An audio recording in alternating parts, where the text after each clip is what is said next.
Otaku Octagon, welcome back to another beautiful episode today. Today we got one of my favorite episodes, as I always say. We're doing our mid-season review for this 2025 season of anime, and we got some nice ones. We got some copyright, we got some S tiers, we got some A tiers, but we're gonna get it all today knocked out. But first, I'm gonna hop into my news. As I always do, please like, subscribe, leave a comment, ring the notification bell so you don't miss out on any future episodes. Today's news is kind of pop culture news. There's some anime stuff in there, but I think after I wrote the news down, I realized that it's a lot of more pop culture stuff in there than an anime. But hey, we are a pop culture podcast as well.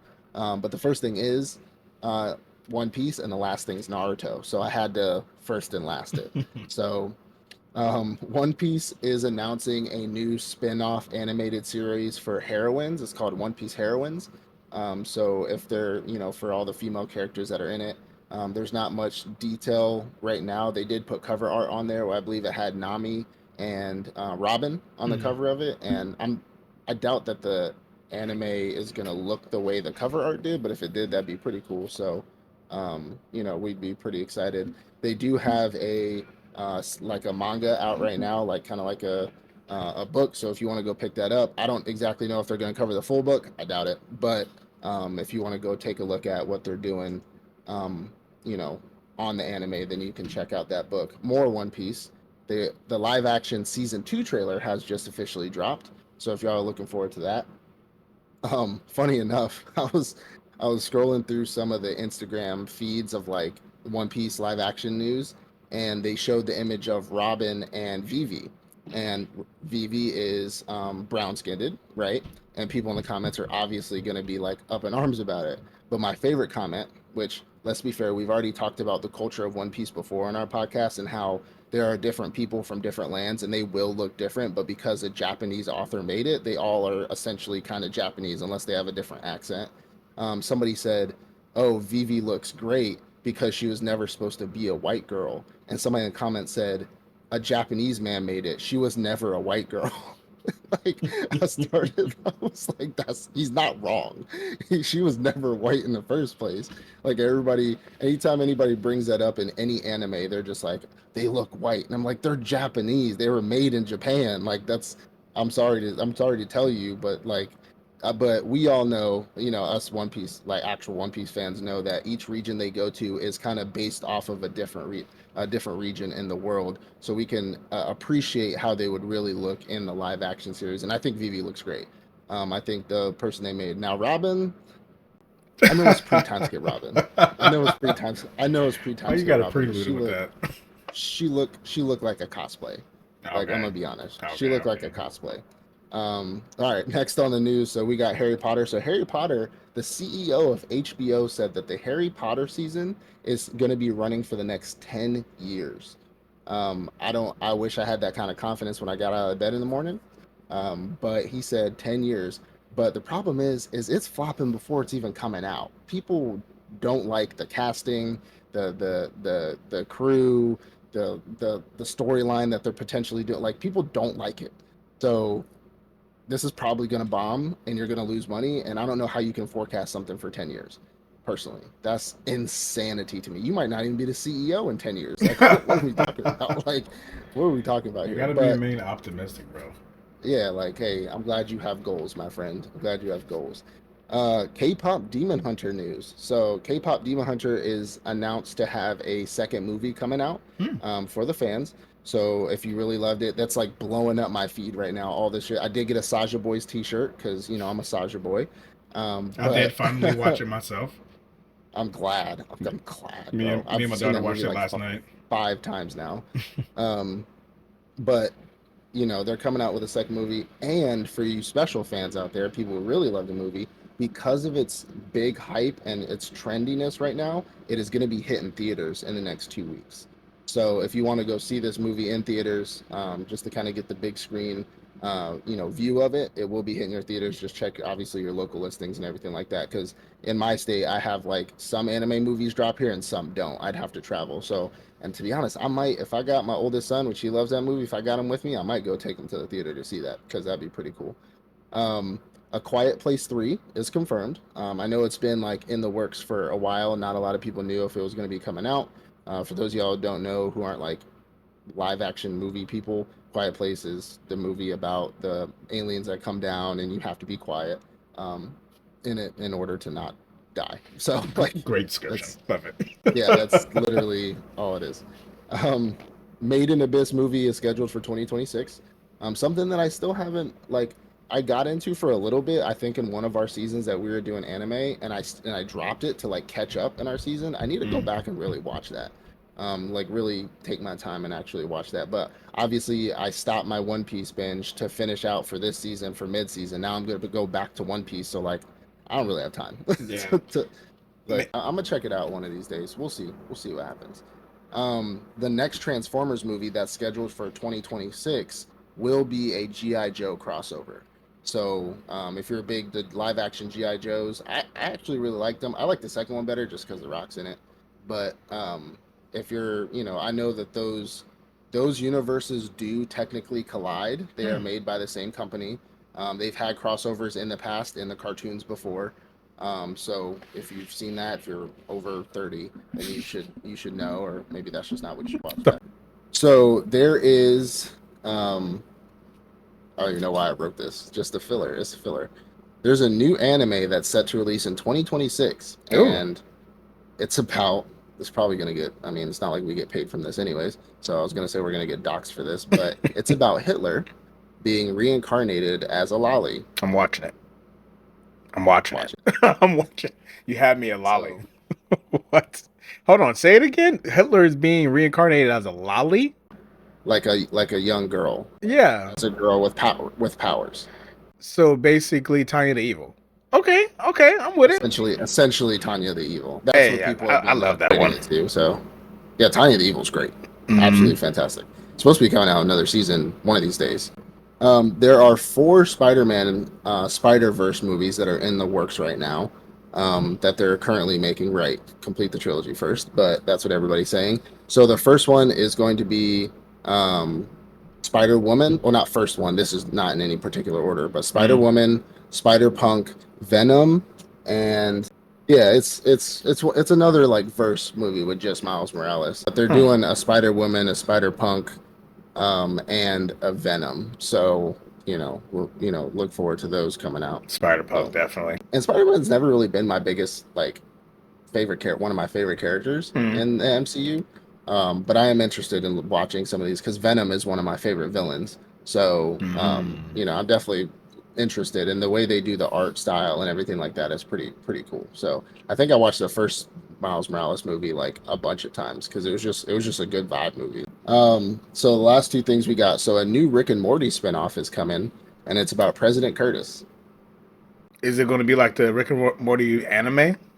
No. It's going to be actual Rick and Morty animation made by the creators. Yeah, but it's about the president. And if you know anything about Rick and Morty, this is going to be stupid.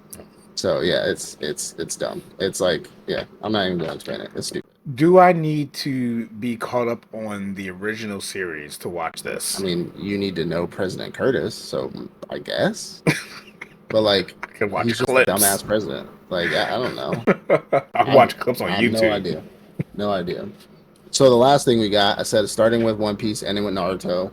So the live-action Naruto remake is said or rumored by the director to be in the works after he's finished with the MCU. So if you didn't know, the director who's going to be directing the Naruto live action is directing Spider-Man Brand New Day right now.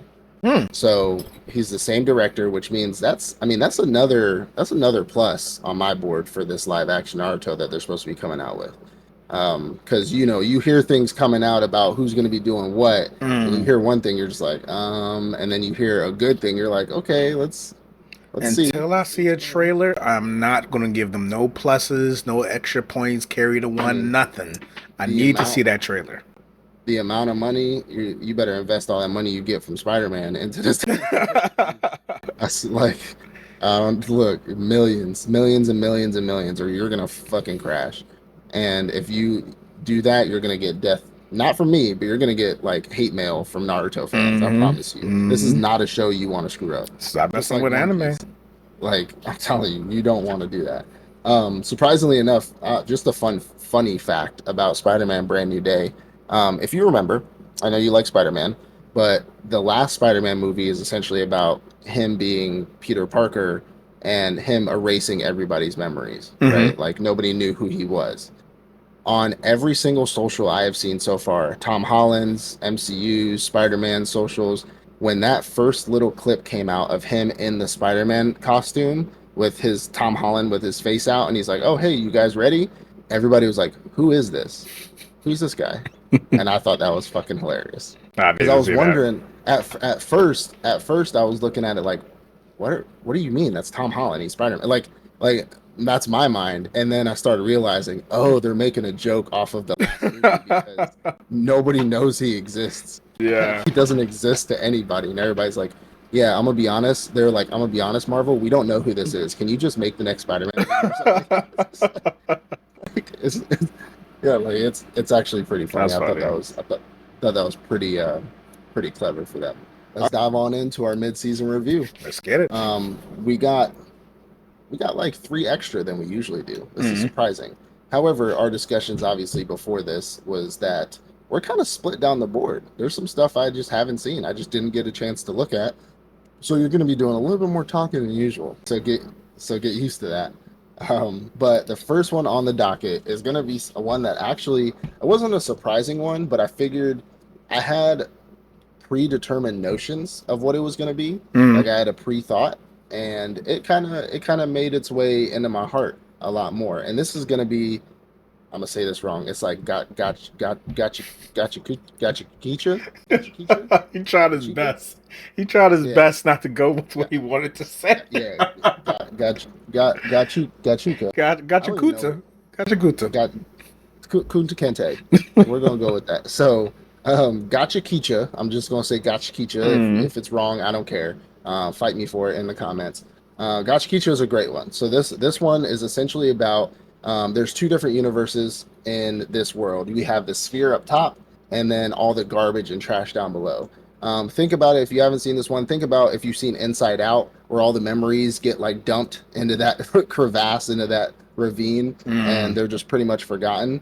That's exactly how this world is. Now, the world in the sphere is there's no trash, no pollution, no crime, no really anything. It's like a perfect society, and there are homeless people, and I think there's like a what do you call it? Like a slums Yeah, the ish Vagrant kind of Society. area. Yeah, but even the slums area is still relatively cleaner than literally anywhere else, Mm. besides like the super rich people. Now, everybody in the sphere dumps all their trash into this giant, like pretty much off the edge of their map. Um, and it's down in essentially the abyss or the trash pile, trash heap. They call it a few different things. However, they don't also dump trash down there. If you are a criminal or if you are exiled or anything of that nature, you are also thrown in that trash heap. And so we find ourselves meeting our main character. He's a young man who lives pretty much in the slums, does a bunch of jobs. Lives with his dad. I don't know if that's like his adopted Yeah, dad like off an the adopted street or dad. that's like, yeah, like his Mm. adopted dad or his real dad. Um, and something happens to a point where he ends up getting framed for the murder of his father. And his father, which I guess adopted dad, I don't call him his father. His adopted dad gets pretty much run in by the kind of like sphere police or like some type of like not I wouldn't say militarized, but they're like a group or a gang of people that run in there and essentially beat him to death. And he gets framed for that murder. Everybody turns his backs on him, friends turn his back on him, everything like that. Once he's finally like convicted, they end up tossing his ass off the side of the cliff into the trash heap. And he has that moment where like that Doflamingo moment, right? I kind of the minute I saw this, I thought of the Doflamingo moment where he's like pinned up against the wall Oh, as when a he was a kid, and he's like, kid. yeah, he's like, I'm gonna kill I'm you. gonna get I'm you all. gonna I'm gonna kill all of you. Like, that's type of moment he essentially has. Mm. And he gets knocked off the trash heap. Going down there, we end up finding out that not only he survived, but not only is he having to worry about living in this desolate area, all of a sudden these monsters start to attack him, and the monsters are made up of all the trash that's been dumped down there for probably centuries and centuries at this point. And he starts to have this weird power start to emit from himself, and he ends up fighting off these trash beasts with like his, I guess, rage ability at this moment, because he doesn't know how to control it. He's just trying to fight for his life at this Hmm. point. He gets saved by a man who also has certain abilities of his own, or that of his own, but like look kind of comparative to what he has. Saves his life and brings him back. And once he starts noticing, our main character is like, wait, there's other people down here. That doesn't make sense. He gets brought back to a town, realizes that not only do like people like die down here and there's a bunch of trash, but people who've lived have created societies. There's like a whole, there's societies, there's towns, there's groups and guilds and gangs. And we find out that there's a group of people called the cleaners. These cleaners are ones who go and fight trash beasts, who go and fight these trash monsters. And each one of them has a specific set of abilities, kind of like what he has. And I keep wanting to say in my mind, as I'm thinking about what I'm going to say next, Imperial Arms, but it's not. But to me, it's like Imperial Arms from Hmm. Akame ga Kill. Yeah. But I think they're, it's in my mind, but I keep wanting to say Imperial Arms. They're like, they are something armed. They essentially all have the ability to use a specific power from their past. Now, the power isn't like an Imperial Arm where you go and like you grab a staff or a sword or whatever, you drink a tonic and you get like a specific power. Your powers come from essentially an object that you've kept on you that has a great importance to you. So for our main character, his gloves were gifted to him by his dad, and so now his gloves are the things that have the power. And these are all the things that his like mentor ish is starting to explain to him what they are. We find out that our character, obviously he's the MC, he's going to be broken eventually, but he's a natural, which means not only can he just use his gloves. So most people can only use their thing for one specific thing. Like we have our dude who uses the umbrella, and he can use it in a couple of different ways, but it's really just the umbrella. Our boy with the gloves, he can literally pick up anything and imbue power into it, which Hmm. is consider him being considered a natural. So he has a lot more power than most people believe, and he essentially gets brought up to speed on literally everything. We got one guy who has like a stick, one guy who has an umbrella. We got a girl who has like, I think, what was hers, scissors, which I thought of what's it called, Kill la Kill, Hmm. which was pretty dope, and the Imperial Arms technically, because there's the scissors for the Imperial Arms as well. Oh shit, it was. um yeah, the chick for that had the scissors. So um but it's like this whole society of people who are just trying to live and work and live peacefully, but then they have their protectors who are the cleaners. And right now we're in his initiation to become, essentially become a cleaner. And he gets sent out on his first mission. We see him like, I mean, he has a little rough road. He says like, screw you guys, I'm not going to join you, I'm just trying to get back to the top. And they're just like, yeah, nah, it's not going to work for us, homie. And they bring him out on a mission. He ends up fighting like a really big trash beast. Kind of learns how to use his powers a little bit, but like fumbles the bag. Because the first time he was just trying to fight for his life. This time he's like trying to actually control it Hmm. instead of just like raging. Um, and he does really really well. We end up finding out that there's other people that are living out there in like the area who are going to be essentially our main bad guys. They're the ones who also have the ability to use the instruments, what the I don't know, whatever kind of instruments they are. But we also find out that there's a trash beast. One of the last trash beasts they fought were also using that same type of power, and they're very confused on that how that trash beast was using that power. So we're kind of building up to finding out about another guild that they're going to be fighting against, as well as um, wondering why trash beasts are now able to use the powers that they have. And we're just really getting introduced to all the different characters in the cleaner regiment. I think one of my favorite dudes, for obvious reasons, is the support unit guy that they met, and he's like, why are you coming out here, you don't have no powers? And the dude literally rocked a trash beast Hmm. in the face and just went flying. Just He's like, strong as fuck. he may not he may not have powers, but he's strong as fuck. Like this dude is a supernatural strength level, dude. And he was just like, oh shit, okay, um so I thought that was really cool. This show for me is I mean, this show is top tier. It's top tier for me. I think it's a really really good show. Um, as long as they don't go so. Before I put it in a rank, what I was gonna say previously was I thought this show was really gonna be no storyline and just like fighting, like no character no character building, no. I mean, like yes, introduced to some characters, but not a lot. Nothing really, but they really like dive deep into the lore and the myth and like what's been going on down here for centuries and everything like that. How he had to get rid of his sphere outfit, even if he was in the slums, because people down here hate anybody from the sphere. Like they hate anybody, and you will get jacked, for it. So this show, I thought that's what it was going to be, but they ended up really kind of, doing a lot of more world building, a lot more in-depth conversations about his abilities, what people can do, things like that. And I think it's going someplace. I'm hesitant to put it in an S, but I do want to put it in an S because I think it's a really, really good show, and it has more than just like fighting and trash beasts. You know what I'm saying? Yeah. I'm with you. I'm with you. This is a really good show. This show is like a Bleach for me. It's a Bleach type of show where we got this individual who knows nothing about this world, Yeah. is suddenly thrusted into this world, and he ends up being like kind of OP compared to He the has a other people Bankai. around him. Exactly. He has a Bankai, even though it takes 1,000 years just to earn that Bankai. He's well ahead of all of his peers, and yet he's still going to be probably the pivotal point to defeat whatever the future beast is going to be. If you like shows like that, this is going to be the show for you. It's really good. The main character, he has his own passions, he has his own drive. The fact that yes, I'm here and I'm dealing with whatever y'all got going on. I need to learn what y'all do your jobs, but my main mission is to get back up top so I can get what's it called? Revenge for my father's death. That's what I love most about that main character. I see what you mean by him becoming the character that might be pivotal Mm-hmm. to something. However, I wasn't getting that vibe. The only thing I can see happening is that if this show runs like a Fire Force, to where Shinra, for example, we know Shinra wipes the planet from existence. Spoiler alert. That's literally what happens. Mm-hmm. But and he's the pivotal person.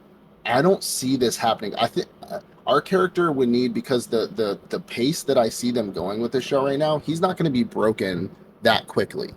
So I think they're gonna do it in a good way to where he's not gonna get to Gatensho his way out of everything. Like he doesn't know what the fuck he's doing, and so I think he's gonna slowly build to become that broken character because he is a natural. We found out he's one of a He's very low very key few already naturals. broken. Yeah, but like he doesn't know what he's doing. You know what I'm saying? Like he fought a really, really big trash beast one time, and then the next time he like buckled. You Mm-hmm. know what I'm saying? So I don't see him being the pivotal. I see him being an asset and maybe obviously the main focus because he is the MC. But I don't know if I see him being the pivotal. I Really? don't know. They would have to run this a little longer, or like give me like 3 seasons of it before I'm like he's gonna be pivotal. You're I don't discounting. see it ending Anime of these by days, 12. they give you all that by episode 10. He's gonna I be mean, I get defeating you. the big bad by episode 10. That We'll see. the guys who train him Yeah. how to use his power aren't gonna be able to defeat. He's gonna be saving their life. I mean, and it's not a bad thing. I'm not saying like I don't feel Yeah. like he's gonna just like completely rush into being OP, but I feel like Yeah. this is one of those type of shows that yes, this society, this group, they were doing great on their own, Yeah. but a threat is going to come in which he's going to be the key to being able to defeat that threat, and Mhm. that's great. And if that's your type Yeah. of anime, awesome. I'm not giving it S though. It's really good, and I think it's one of those.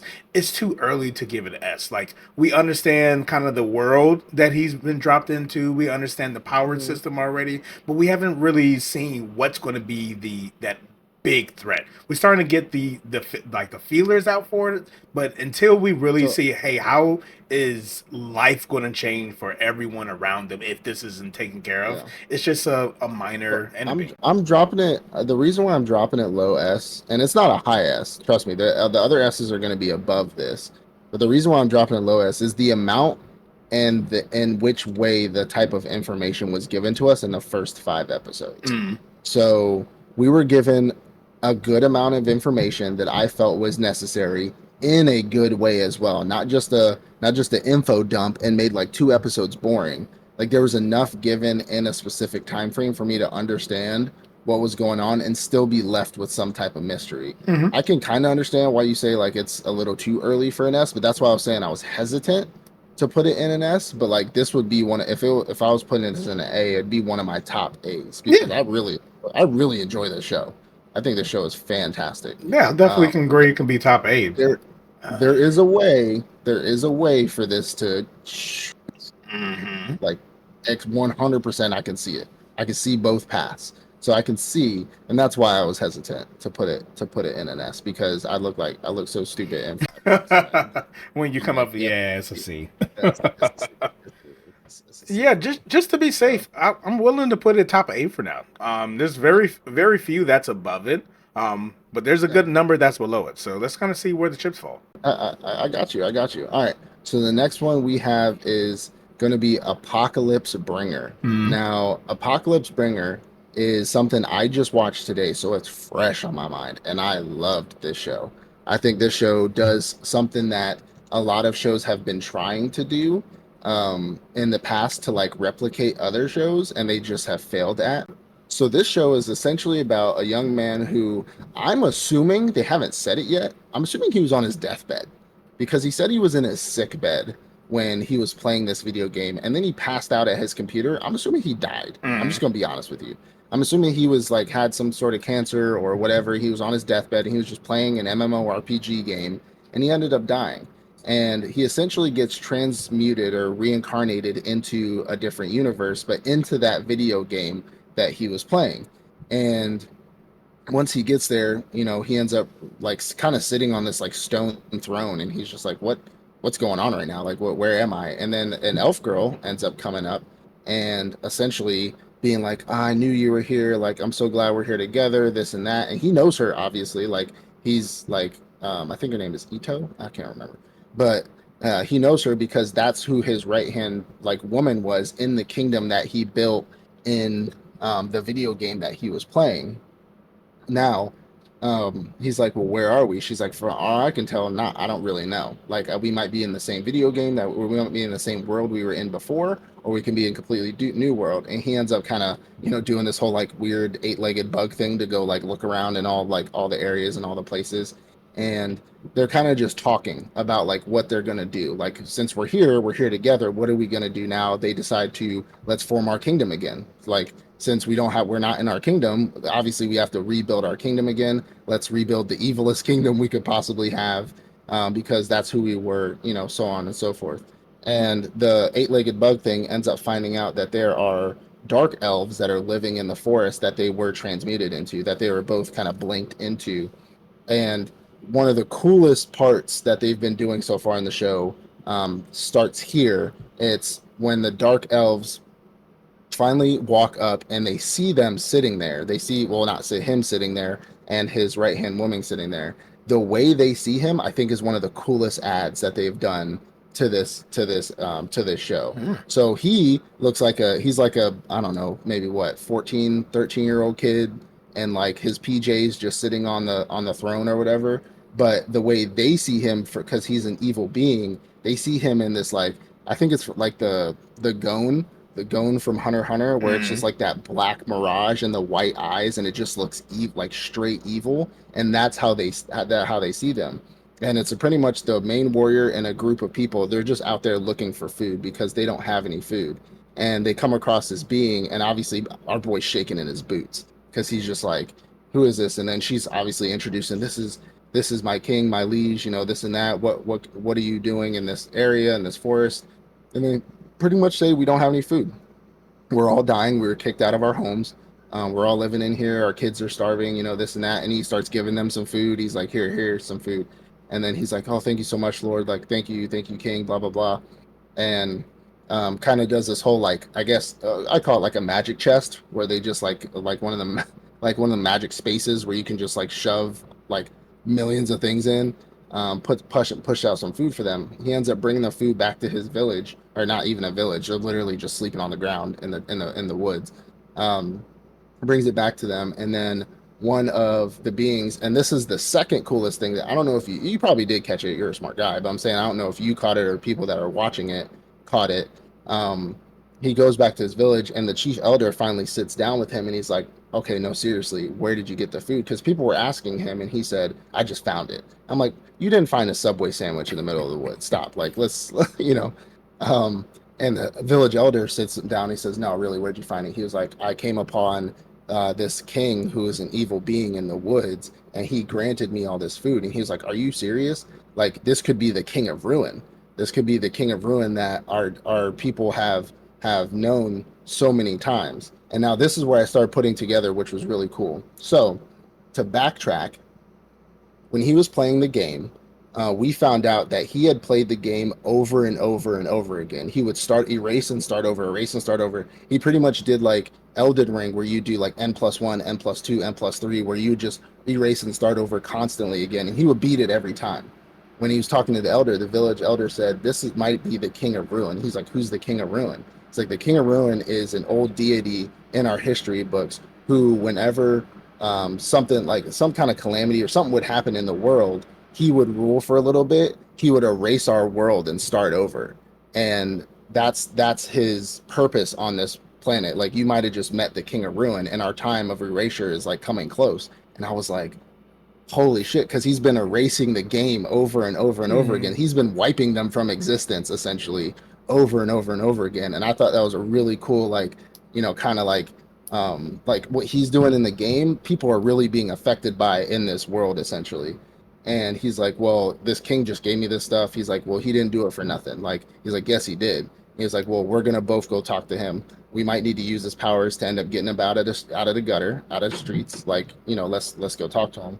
And the elder and the chief warrior go meet him, and essentially he's just like, what do you want from us? Like, we'll give you anything. And obviously he's sitting there all menacingly, but then we get a look at him, he's still in his PJs, just like chilling there. He's like, they think he's so menacing, not talking, and he's really talking to his girl. He's like, I don't know how to talk to people. I'm just awkward. Like, I don't know how to negotiate. And she's obviously like, let me put their heads on spikes, and da da da da da da. And I thought that was pretty funny. And he's like, if you share your knowledge of the outside world, we can, like, that, we'll call it even Stevens. And then you need to get the fuck up out of my forest. Then you need to, like, bounce. And they're like, sure, why not? And they share some information, but then he has a realization that, hey, I'm here to build a kingdom. So why not build a kingdom with these dark elves and have them be my first citizens? Plus, we can share mana with them. So their mana shares with us essentially. And the more we make them happy, we do that, like everything like that, I get a sense of that power, and so does she. So we can grow stronger and stronger and stronger, and we can start rebuilding our kingdom again. And so he asked them as they were leaving, because they were going to have to get up out of the forest again and find another place to be relocated to. He's like, why don't you become citizens? And they were like, I mean, that sounds great, but like, what's the catch? And he's like, well, you're going to have to become evil beings. Now, I didn't, like, at first I thought, like, okay, if they become evil beings, will they start to see like a 12-year-old boy in his PJs? No, they don't. I thought they would, because they became evil beings. And so they took a time to, like, really decide if they wanted to do that. They obviously chose yes. And he talked to the girl and said, you don't want the homunculi anymore, you want these elves. Like, and they showed like the picture of like the all like he's like, we're not gonna do it with them anymore, we're not doing that.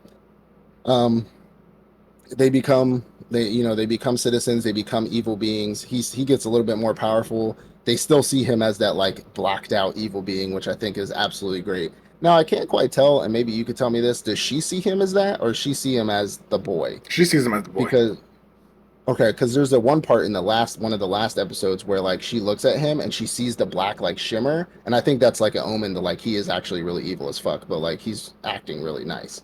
Because one of the last episodes, she asks him a question about something, and she's looking at him, and he sits there. She's like, oh, I made a mistake, and he's like sitting there and he smiles, and then the black like image of him shimmers over and then shimmers away into like his normal self. That's and he's scary like, as shit. don't worry.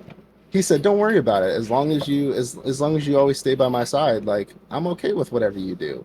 And I was like, nah, I'm good. Nah, wait. I was like, wait a second. Like he's actually. That's for them. That's not for me.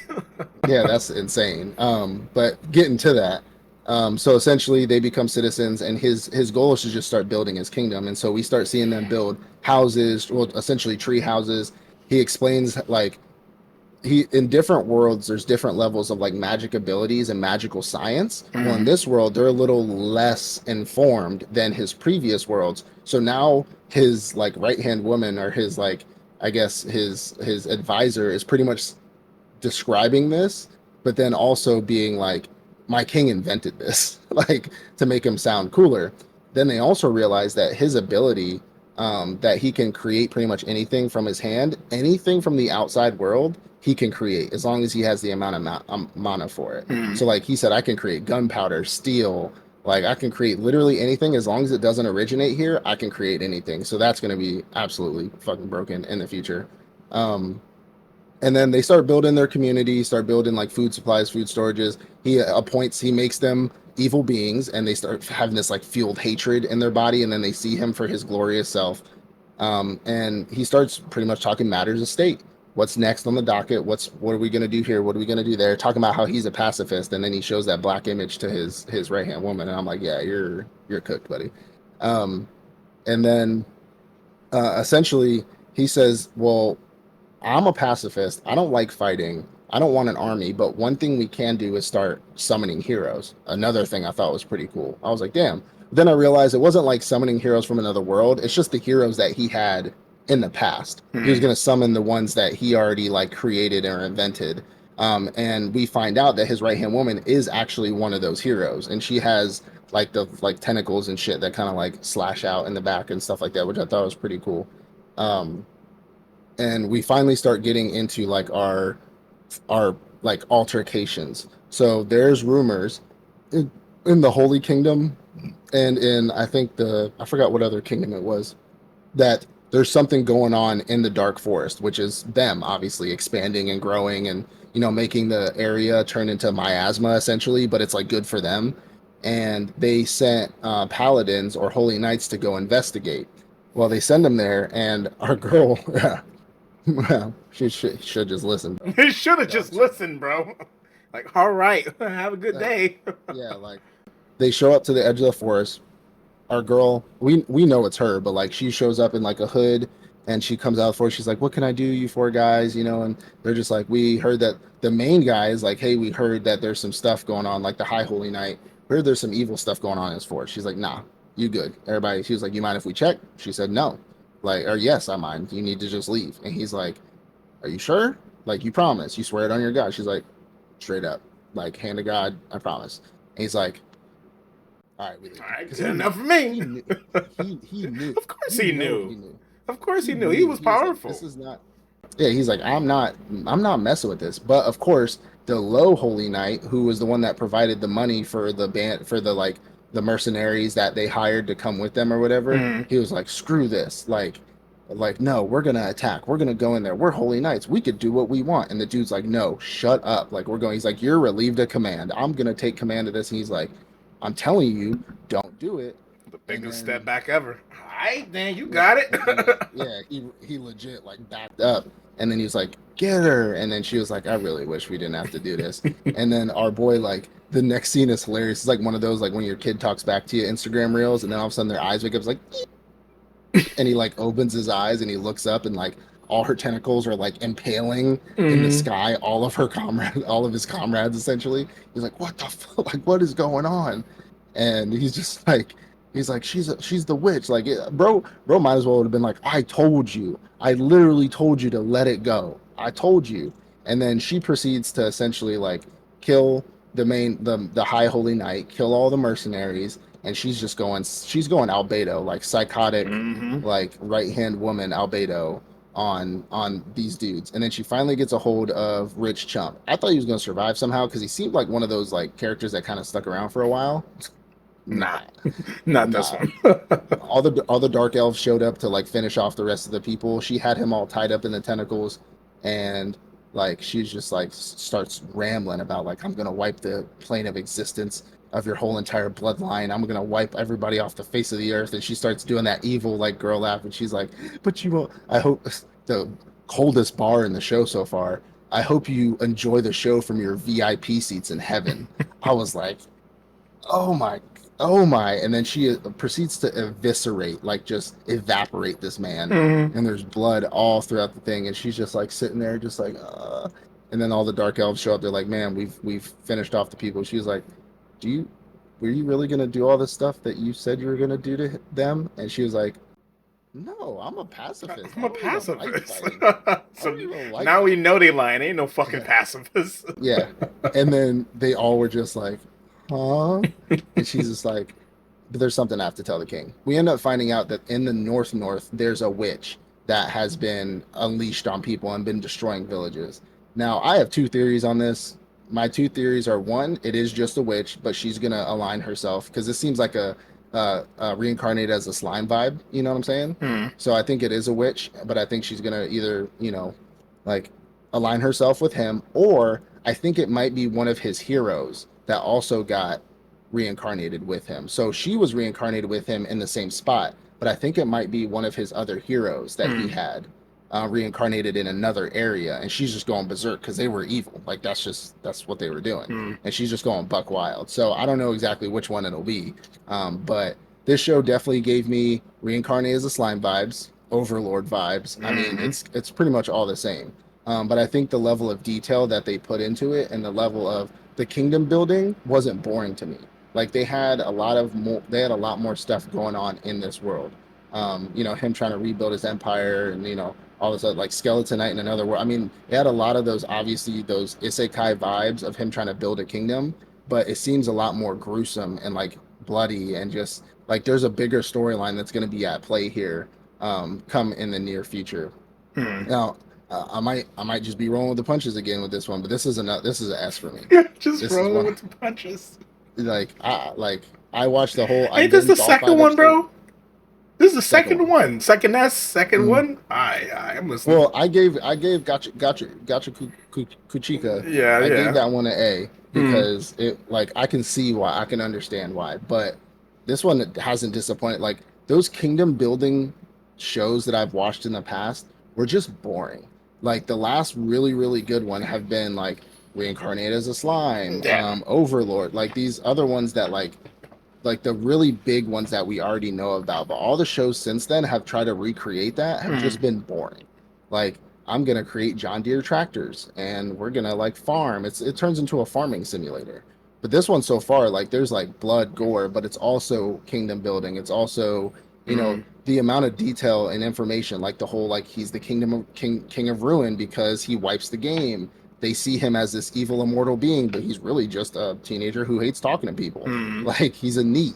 Like, they literally are like, we're gonna be shut-ins. We're gonna be so evil. Like, the amount of info they give, I think is they do a really nice spin on this show, and I can't wait to see him like resurrect the new heroes and like all the different types of people and stuff like that. So I Hmm. think I think it's really good. Okay. S. Still S for you? Still S. Still S. Okay. Okay. Yeah. So I'm gonna go ahead and just agree with you. This one's a S. Low S, but still a S. Yeah. Like you said, I'm going to rehash the same things again. This is heavy Overlord meets heavy reincarnated slime. We got a kid Yeah. who obviously was playing a video game, Overlord, who somehow gets Yeah. reincarnated into said video game, Overlord, who then Yeah. proceeds to build a whole village from scrap. Unlike Overlord, because he kind of already had his kingdom already created when he reincarnated into the game. But this one, just like reincarnated as a slime, he had to meet different people. He had to build his village. One thing I really like about this one is Excuse me. the like. I don't know, bless you. If you know, I'm really like big into like games like not necessarily Sims, but like Civilization, where you gotta like Mhm. pay certain costs to build Mhm. houses, Yeah. certain Yeah. No, I costs feel to you. build troops. This is that. And like you were saying, it's not boring. It's because he talks about, hey, this is going to cost this amount. We need to get more mana in order to summon these type of heroes. Mhm. Everything isn't just, yes, we got this. He was able to find the little cheat code, being able to summon like food and things, like just small little items. That's a little cheat code. But he Okay. still Yeah. has to go through the motions of actually building. Mhm. I think he made mention at one point where they had to build like a palace or something. They wanted to build a palace for him. He's like, oh, I don't. Mhm. We're kind of too early for that. Like he's no shit has like in his mind the video game that he Mhm. played having to reach a certain level of Yeah. civilization in order to get in certain Yeah. types of research. That's another big thing of those type of games I play. Yeah. You have to reach a certain like level in history in order to be able to research Yeah. these type of things. He recognizing like, oh shoot, this is how far back you are. I actually thought you were Yeah. a little further There's further like than a this. whole there's all like a whole timeline thing that Mm-hmm. he like he looks at in his head, like, if they're at this stage, then they already know all this, but they don't know this. But they were like further back than he thought, which means all this stuff he Mm-hmm. can invent, and he'll be the Yeah, goat. like a research tree, like a little research Yeah. skill tree. Something like one. You did kind of you saw something that I didn't realize with the whole every time he restarts the universe restarts. Mm-hmm. I'm It's like, definitely with it now because the whole fact it was kind of like, oh, I thought you guys were going to be a little more advanced than that, but it seems that you are further yeah, back. Kind of, it's kind of a throwback to the universe has restarted. That's why yeah. they're so early in their Mm-hmm. research tree. So this one's really good. I'm really definitely interested in Yeah, seeing how far they go. It's definitely hella bloody. The fighting yeah, is definitely something to look out for. I want to see more Holy Knights because those guys were powerful, but I'm sure they're not the most yeah. powerful. And there's someone No, going to be even more powerful who's going to come and yeah, actually meet them once they finally become powerful. Because right now they're still weak. Like they said, we're not ready to fight yeah, other yeah. kingdoms yet, but they will be, and that's something I'm looking I forward to can't. by episode 12. I can't wait to see him fight. I want to see him fight because I don't think he's gonna it's like fight. waiting. It's like waiting on Rimuru to Mm-hmm. fight. You know what I'm saying? Like he doesn't want to fight. Doesn't like he's just like I Mm. got heroes for this. I got that. But then when he has to, because like I said, if you remember that scene where she's like, "Hey, I kind of screwed up. Like I know you don't want me doing this type of stuff, but like, are we good?" And Mm. he was just like, and then his face went like, "Gee," and then he was like, "Yeah, we're Yeah, straight it's as long as you possible. stay with me." It's I'm possible he's like, hella this man, powerful. he's gonna berserk out or something.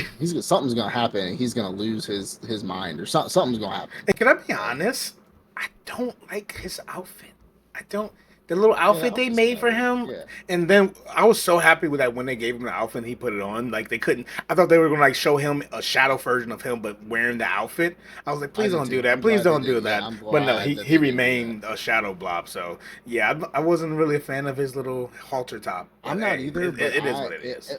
it makes up for it in the fact that they see him as this like dark deity. Mm-hmm. Like they don't see his true form. They see him like literally as this like shadow, like evil being. And then it's funny, his little voice comes out and he's like, "Oh, this is so exciting, guys." I wonder if he's going to change. Like that would be something really cool. As he becomes more Yeah, powerful, maybe. he becomes starts to change as well. Yeah. So I'm If you excited to notice, see what's to come. he also has conqueror's hockey. If you noticed, when he was walking to his new throne, everybody was bowing to him, and he walked right by that one dude, and the Uh, dude like got a whiff of like him, and was just like, and just like passed the fuck out there, like don't, they're like, don't stand too close, don't stare at him.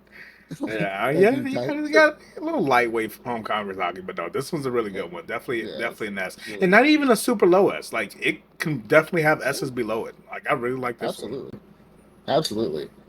So the next one we got, there's a few in a row that are actually on you. Mm-hmm. So the first one is New Saga, Mm. something I didn't get started yet. But if you want to go ahead and take this one away. I really wish I could remember. I've been sitting here trying to remember the name of the anime, but maybe you'll remember it. So this one is one of those stories where he and his crew they basically ran the Demon Lord Gauntlet, and at the end of the Mhm. day, they defeated the Demon Lord. But then I time remember the reset. synopsis, yeah, So because this is like another show yeah, that you I watched, can't the remember the name of Dragon the Lord. show, but same concept. Well, he now Yeah, goes back in yeah, time. So back to the beginning. The show starts off with like this small little hero team, and you've mhm, seen it before, where all of a sudden we see one of the knights, and one of the guys like, "I'll go fight him. You keep on going on ahead." Well, he dies. He defeats yeah, him, but he dies. Then the next person, mhm, another knight, I'll fight them. You go on ahead because they're trying to push the main character, the hero, so that he can fight the demon lord. But every time yeah, they're sacrificing themselves in order for him to make it to the demon lord. Well, he eventually gets to the mm, demon lord. This is only episode one, first 5 minutes, so I'm not ruining anything. He defeats the demon lord. It was like it was a no shit full drawn out battle in which anyone could have yeah, won. But by the end of it, he actually did win. But then at aftermath, he starts to think, wow, what was this, what is me winning all for? Because everybody that I knew and loved is dead now. No one yeah, survived that I wanted to protect. yeah, So me winning, what did I truly protect by yeah, winning? And then yeah, something happens. He sees a light or something, and he like walks past where him and the demon lord fight to like the back of the room. hmm, And he ends up finding a crystal, and then Flash he reincarnates. Well, I guess it wouldn't be really a reincarnation. He went yeah. back in time, and I think it's Time like jump, yeah, 4 or 5 years in the past. So this is only yeah, like maybe 2 or 3 years before the Demon War began. So hmm, in his mind now, I know how things are going to play out. I know my people are going to die. I know thousands of people are going to die. What I'm going to do this time, though, I'm going to get stronger faster. I'm going to become the hero faster. I'm going to get the Just like the weapon other show. faster. I'm going to Yeah. train my guys, my friends, to become powerful well ahead of when we became powerful in the like future, so that we don't die the same way we did before. And we can, because I know I can win.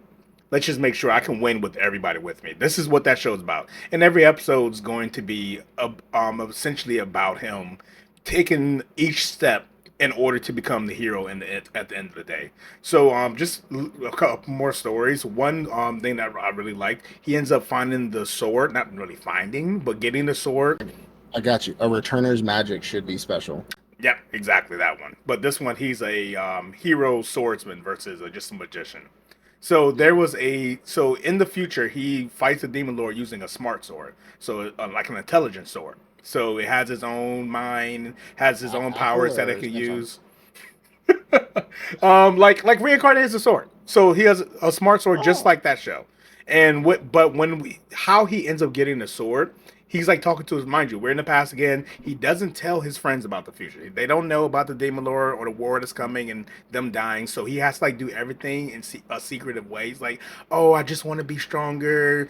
Danger's coming. The demons one day are going to break out. We should be ready for that earlier. That's kind of what he tells everybody. So he tells them like, hey, I know of a dungeon that we can fairly easily get to the treasure without having to go through the whole dungeon. They're like, wait, what do you mean by that? Well, I know that you can kind of just dig into the ground at a certain point so you can skip all the dungeon and go straight to the treasure room. So they did just that, and they dug and found the treasure room. Once they got into the treasure room, of course, it's full of gold and treasure. So mind yeah, you, after this, they're rich. They don't have to work another yeah. day in their life. They're rich as fuck. So while they're like dancing and swimming through the golden coins, he goes into another room in which he finds the smart sword. And he like touches it and it wakes up and it's like a little girl, anime.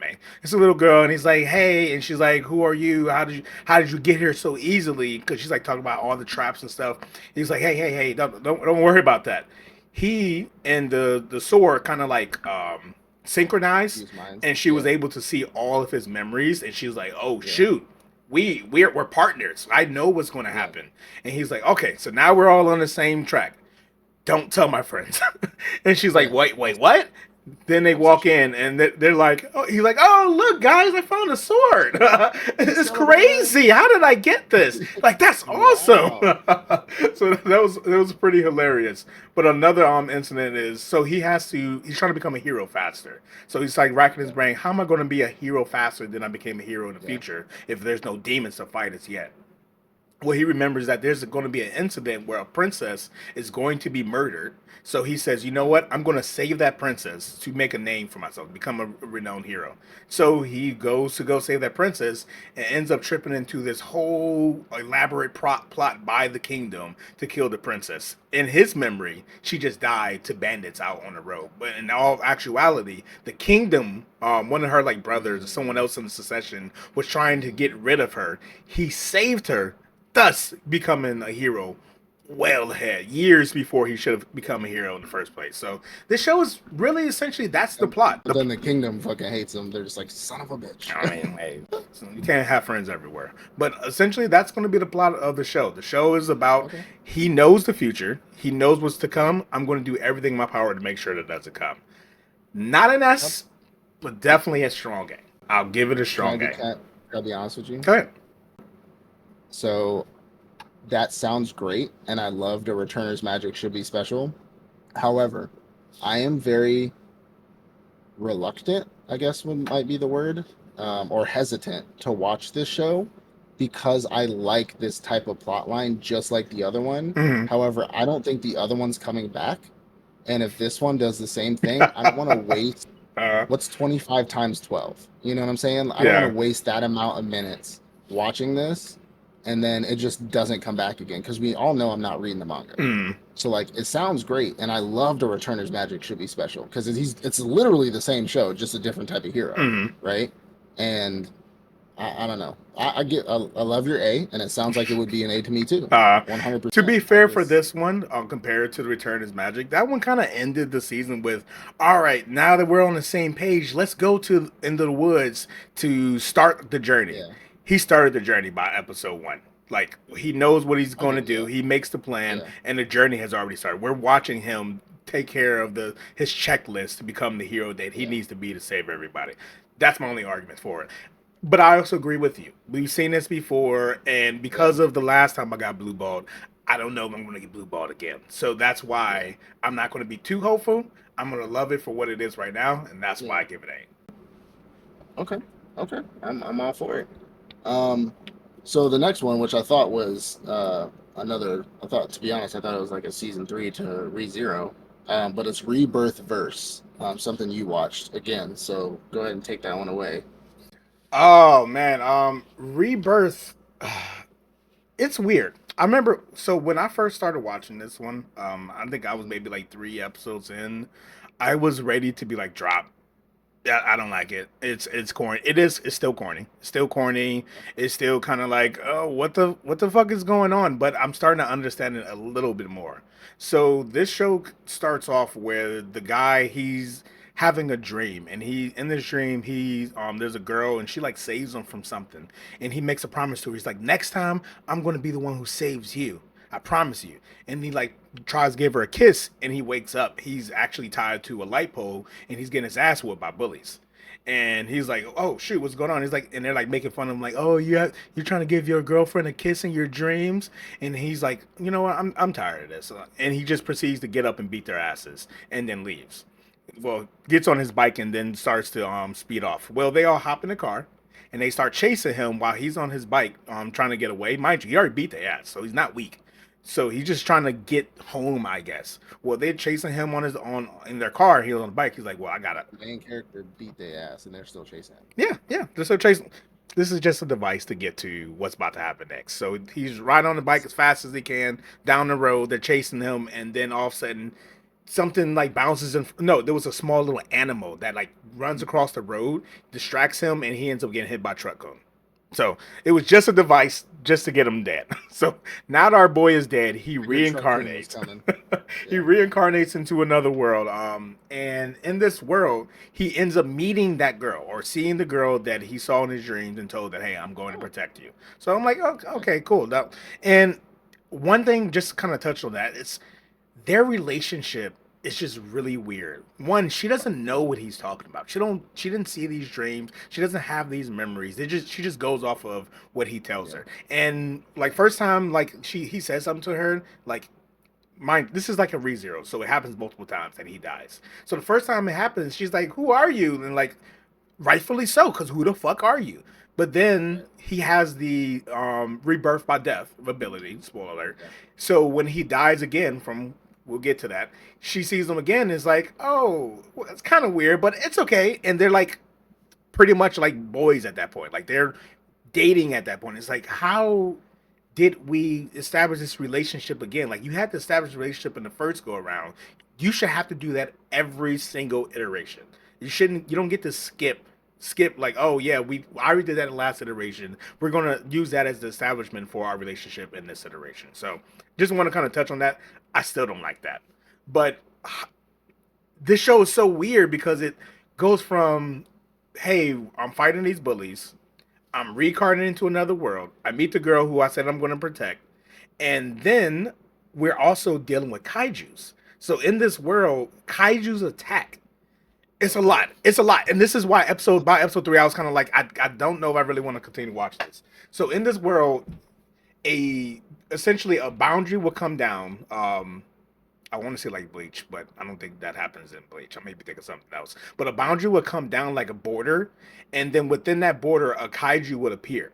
But within that boundary, it's like smoke, like a gas. So if you're a human, a regular person who's caught in that boundary when that kaiju appears, you'll die because the gas will kill you, or obviously the kaiju is going to kill you. So it's like so it's random. So the boundaries are random. Yeah, and it's So at random. any point you could be sleeping. At any point, the boundary comes down over your house and you cook. So apparently there's like this little girl in the show who has like she can like feel when they're coming, so she'll like give everybody like 10 seconds, and then all of a sudden 10 seconds later the thing will come down, and Ten it's seconds is so too much. much. I don't know what's going on. It's just so much going on. So he gets teleported into this world. He kind of sees the girl, who he says he's going to save, and then all of a sudden the boundary happens around him. So he's inside of it with the smoke. Mind you, I just told you, people die whenever they caught in this gas. He doesn't die. Okay, fine. Something about him, he doesn't die when he's in the gas. Then we see the kaiju, and he's like, "Oh fuck, what is that?" But then we see apparently we have Gundams. So oh fuck, what is that? It's so accurate. then we have Gundam. So the people of this world, mind you, this is like oh this is not even modern day Japan. It's not even modern day Japan. It's like what is that? I can't think of the arrows. Like it's like Edo Japan. So mind you with that too. They have like and they're not like robot Gundams. They're like it's kind of like what is the show? It's like when they use like angels. Evangelion. It's like they use the kaiju. Yeah, Evangelion. It's like they use the kaiju's bodies to create like a Gundam in order to fight them. Oh, They don't yeah, explain that, but when you look at it, it's like I think that's what it is. Yeah, kinda. And then they don't get inside of it. So what they do is they kind of like they're outside, maybe like on a platform. They hook up to the platform, and once they hook up, it has to be two people. Weird. So Has to be two people. Literally Jaegers. They They're hook sharing up. a neural load. Yeah, they share and then when they hook up, they sync up and go inside of the kaiju. And it's like Literally the neural load. yeah. Put Pacific Rim in Edo, Japan. And it also reminded me of Darling and the Franks too. So the way that they sit is like one person's like bent over and then the other person is like behind them like that.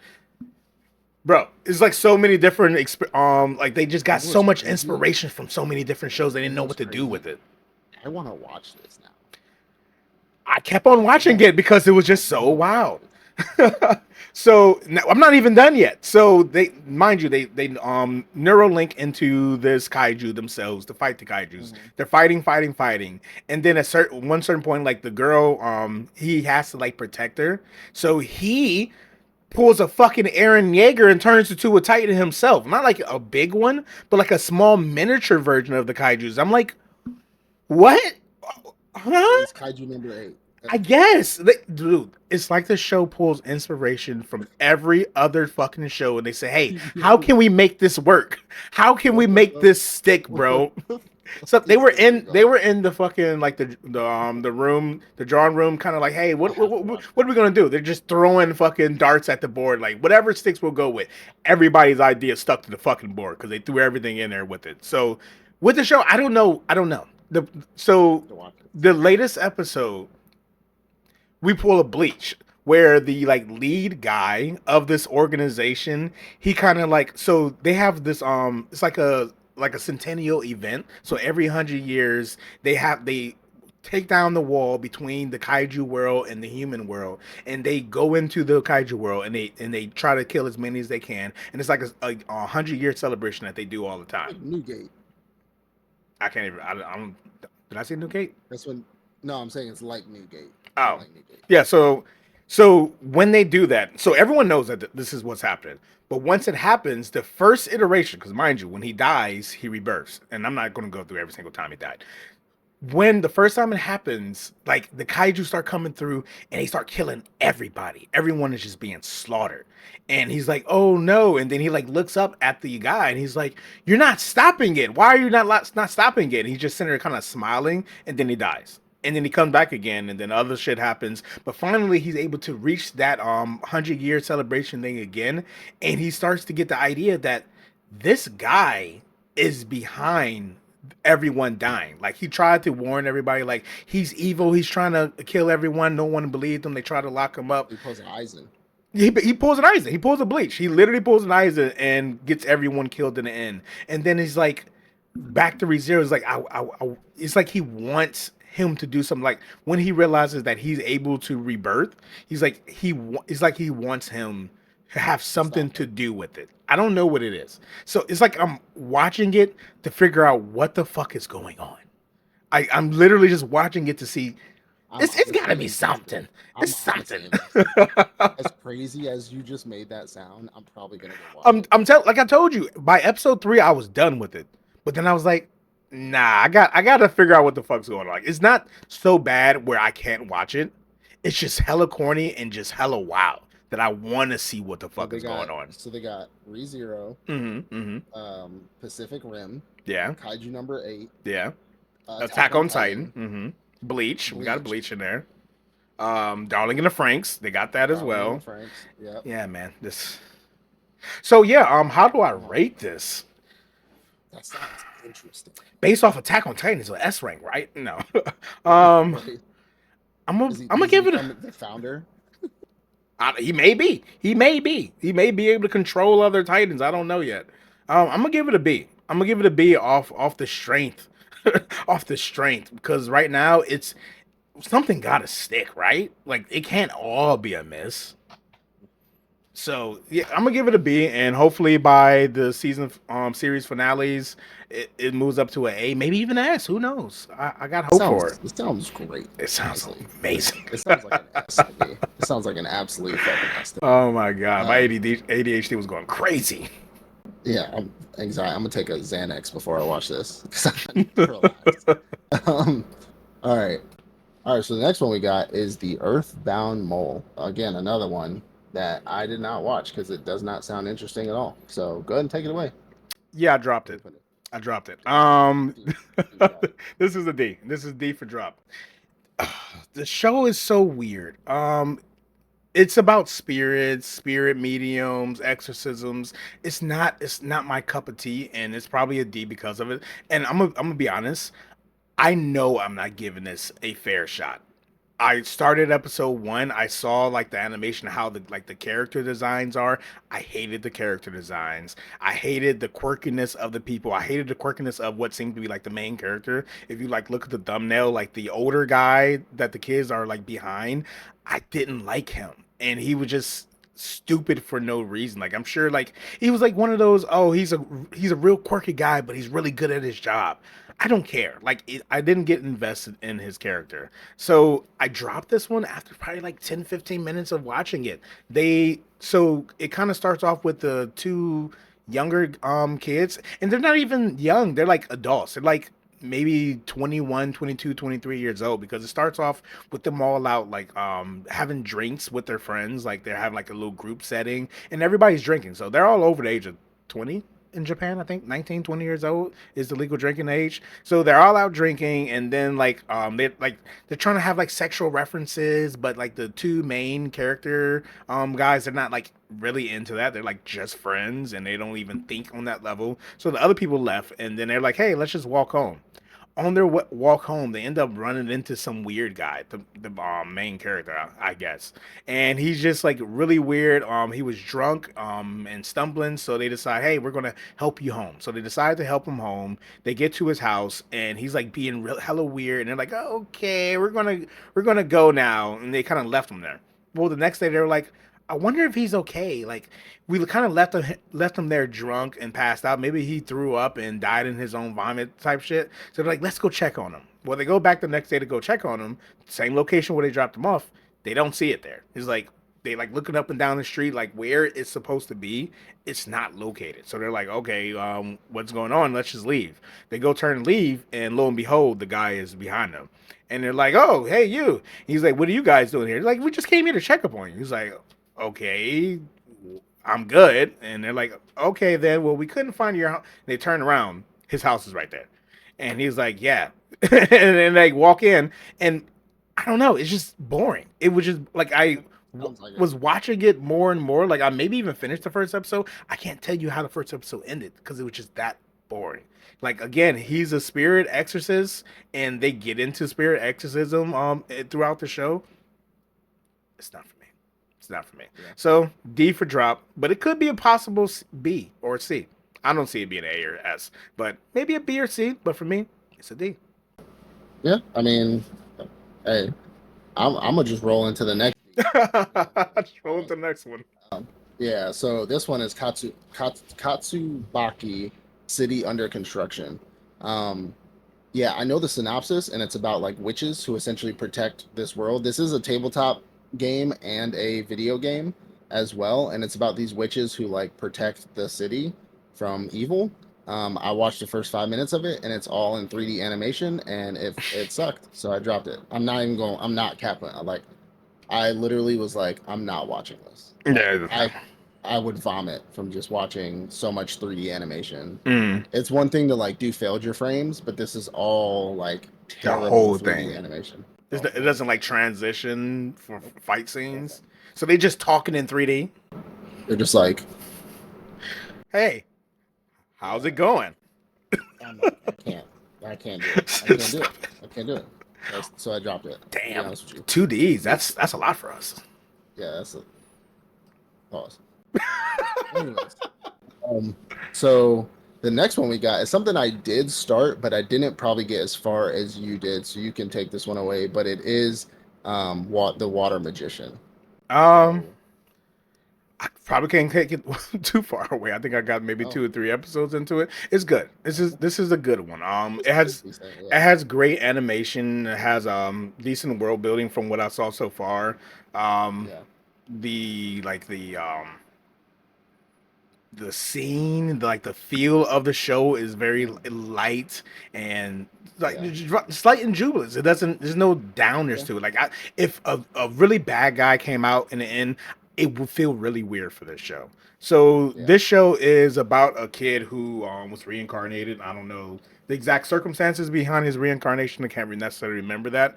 But when he reincarnated, he essentially said, "Hey, I just want a peaceful life, and I want to be able to just because it's obviously it's a magical world. I want to be able to study my magic and have a peaceful life, secluded away from everybody. So the guy granted what he wanted, and he ended up being in the woods somewhere. We've all seen those animes. He got stuck in the woods somewhere, and he Yeah, essentially kept on training himself until he became an awesome water magician. Well, yeah, I don't know how many years have passed between him being reincarnated and him being found by someone in the outside world. But eventually, this guy shows up and they kind of hit it off. And he's like, "Hey, let's come with me to the city." And he's like, "All right, I'll come with you to the city." So that's pretty much what the show's been about so far. Kind of the journey to the city, and they're like homies. When I watch the show, it feels like a Frieren level show, just not as dark as Frieren can get sometimes. It's really light. It's really about him just kind of flexing his abilities and not in this OP way. And it's a really beautiful way. And when he does use his magic, it gives you that Frieren feel, like because the magic just has so much depth into it. It's not just stupefy, type shit. It's like he forms the water ball. You see the magic forming into the type of spell that he needs to utilize. I plan on continuing to watch this one. It was a good show. I think it's what I usually like. But again, I haven't got that far into it. So from that, I'm going to give it a high B. I think it's going to be an A. I think it's an easy A. I'm gonna be honest with you. I haven't given enough watch in order to confidently say it's an A. no, I can understand that completely. To me, when I first started watching it, like the first couple episodes, it just was like cool. Like, yeah, Yeah. he's a good magician. Mm-hmm. Kind of boring. I mean, it wasn't like bad boring. It was like the good boring. Like, yeah, all this stuff is pretty neat, but like again, I think this is kind of like that last one for you. Like, I'm not giving it a fair shake because I didn't complete it, and so I was just like, you haven't pulled me in the first 2 episodes yet, so like, I'm gonna watch something else. I You know what I'm believe. saying? I'm gonna go and watch something else. So I did. But the next one is another one on you. Something that I was waiting to watch because my wife wanted to watch it with me, and of course she took her sweet time, and I haven't watched it by our mid-season review. So hopefully I get to it by the end season. But that's gonna be scooped up by S Rank Party. I will say, however, that this is the first copyright one I've seen. This is quite literally I did watch the first episode and then I did like backtrack like because she wanted to watch it with me, Mm-hmm. and this is the same as every other. I'm gonna be honest, I'm super broken, and then my hero party doesn't trust me anymore. They don't think I'm worth anything, and then they fire me, and then they Mm. kick me out of the heroes party, and then I become like I see where this is going. There might be different aspects, different bad guys, different like vibes to it, but like it's the same show as every show of a dude who's broken getting kicked out of a heroes party. So, uh, you can go ahead and tell me what's different. Do you Go oh, ahead. you want to hear the same synopsis we've heard 3 4 times in the past 2 years? No. All right, let's get into it again. I scooped said up no. by an S rank party. I said no. So, to be specific for this show, I mean it's very cliche, but it's decent. It's a decent show, even as cliche it is. It's decent. Okay. So with this one, our main character, he, I guess, some type of apocalyptic event happened in which his hometown was destroyed, his kingdom was destroyed, whatever. Well, whoever saved him, part of that party, it was his woman. So she ended up, of course, adopting him, bringing him in. Well, we end up finding out that about her personality. She has this real quirky personality where she's a scientist, she's a researcher, and she's obsessed with magic. She's not just obsessed with trying and learning new magic. She's obsessed with making magic better. You know what it gave me vibes of, besides just being every other show we've ever watched about this? Mhm. Unwanted Undead Adventurer. Yeah, yeah, I was going to mention that one. Where he like goes back to her constantly and she's Mhm. like super obsessed with him or like kind of in love, which is kind of weird, but like not really. She just really cares about him, but she's like a psycho magic scientist. Yeah, Like, exact same thing. so, Exact same thing. Which the reason of why he's OP is not because he has more magic than everybody, he's just stronger than everybody, or anything like that. It's because thinking about it, what is the one we just watched about the healer? The healer who was doing the illegal, wrong way to use healing magic. not the wrong way, the one where he was like doing magic in the back alleys and he had the three bosses, the lizard boss. Oh yeah, literally, it was another kicked out of the heroes party type. It was a good Literal one one, though. but that one was good. So essentially, Um, he's more like him, what was where that called? it's not that he's stronger than everybody. Yeah. It's because he uses the magic differently. So like most people, I'm gonna heal you, low heal, medium heal, high heal. But what he do, just like in that show, 5 low heals or 10 high heals, or I'm gonna mix Yeah. 3 low heals with a poison heal with this type of heal. So that's why he is strong. He's what makes him different, or he makes him better than everyone else. So he's in this world, he's not a healer, he's something called a white mage. And what a white mage is, they're more of a support class when it comes to those adventuring parties. Well, he was originally, after he left home, so essentially he was bullied. We can call it what it is. He was bullied by the lady who raised him into learning the different types of magic, constantly researching magic, constantly modifying, learning how to modify magic, all of that. The brilliant healer's life in a new shadows. Mm-hmm. Mm-hmm. So after he reached a certain age, I'm guessing the age of to become an adventurer, he decides to run away from home. But she, I think, from how she reacted to it, she kind of knew this was going to happen eventually anyway. Well, when he runs away from home, he goes to the town and ends up joining the heroes party. So the hero of this world, he ends up, I don't know how, but he ends up joining his party and being his support. And of course, we've seen it before with the being kicked out of the heroes party. We end up finding out that because of the support magic he was doing, he was providing those buffs to the actual other members of the heroes party to make them more powerful. So of course, when he leaves, they become weak, and then they start to realize, oh no, the whole time he was the one making us stronger. But then the hero's like, no, I'm the hero. I don't need him to make me stronger until he realizes he needs him.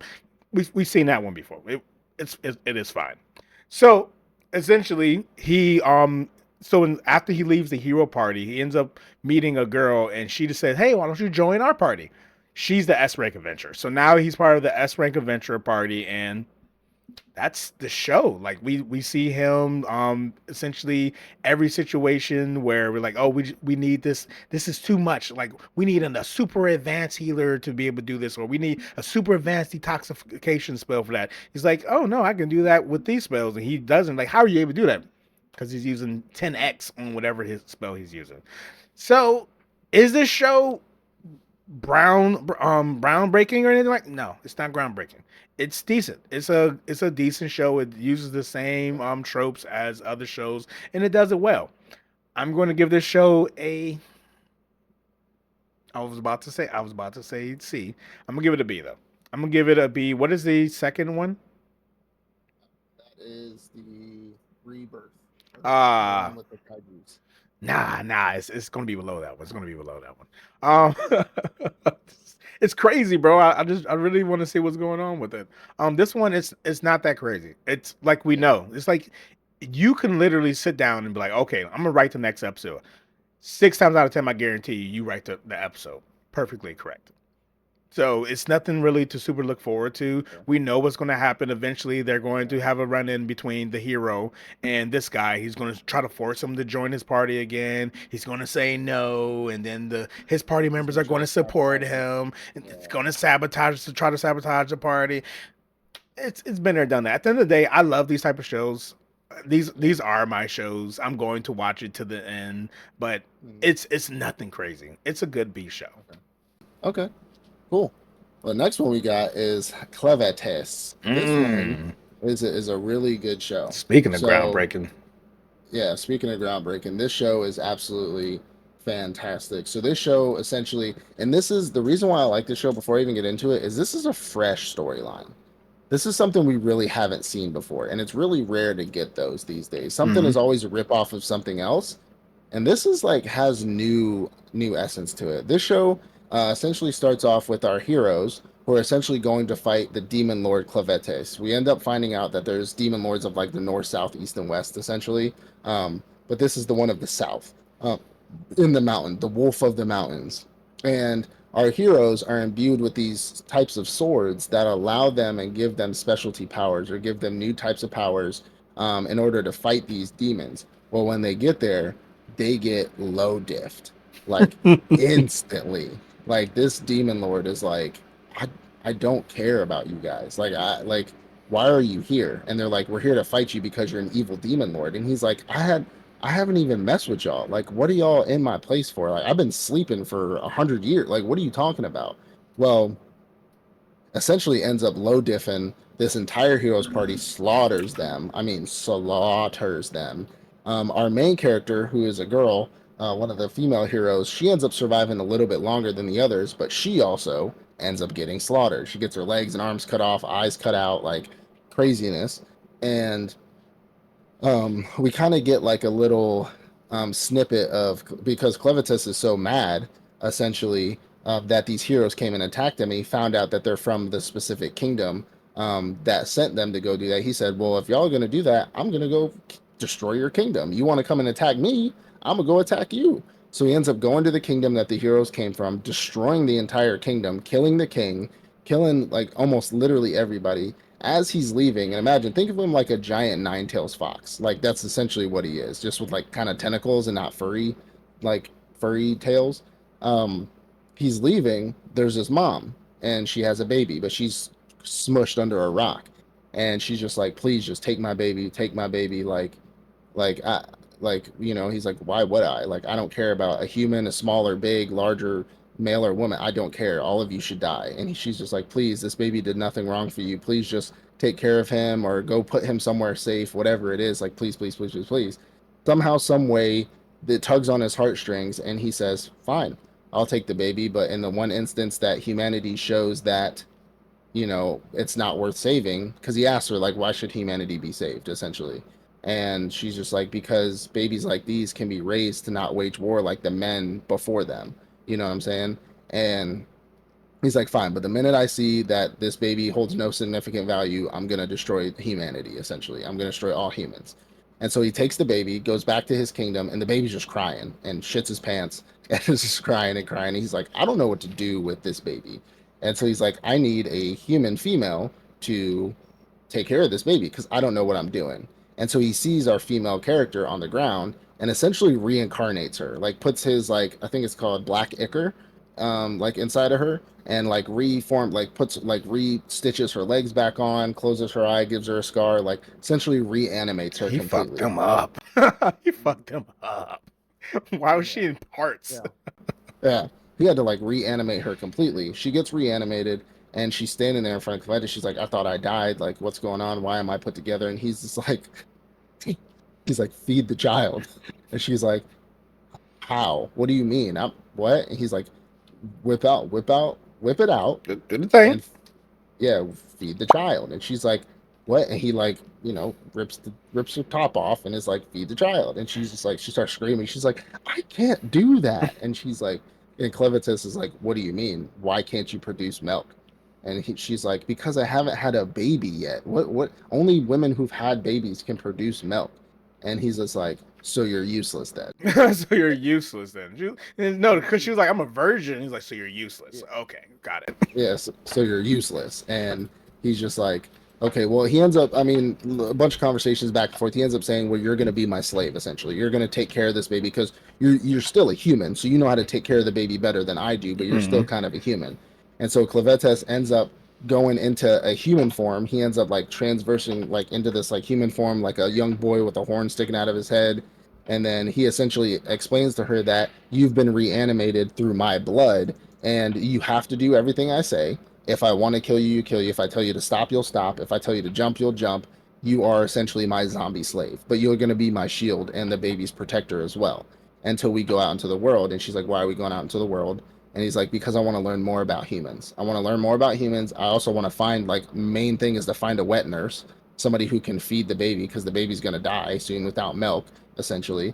And they she obviously is arguing with him, but then he's like, no, you're coming with me. So her legs start walking, of course, because she commands him. We get kind of down the road, end up finding out that like he doesn't want people, like, we don't know it in the beginning, but at first they end up getting attacked by bandits. He gets knocked the fuck out. They both get knocked out. They both get thrown into a back of a cart, essentially sold into slavery by bandits.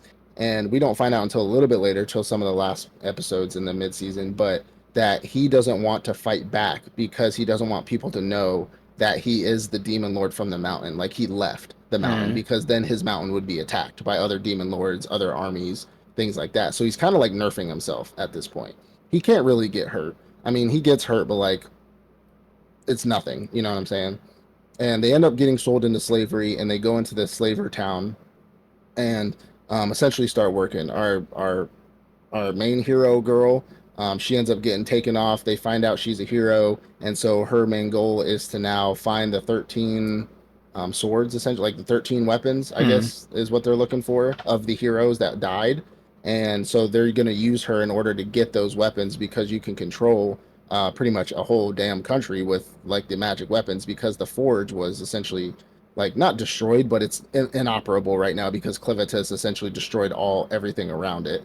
And the boy is just working at the little inn, and we run into our new character, who we're going to end up finding out is going to be our new wet nurse. She's a girl who was raised in this village and has had multiple stillborn births, which we find out were not stillborn; they were murdered, but had a bunch of kids, and now she is producing milk for all the babies in the village for mothers who can't produce milk. So she's essentially the village wet nurse. But the bandits there are very abusive, and I'm not going to get into everything like that, but she's beaten, she's treated like crap, things like that. But she has her one goal in life, for like her one thing that keeps her together, is the fact that she can take care of the kids, that she can take care of babies, she can take care of kids, things like that.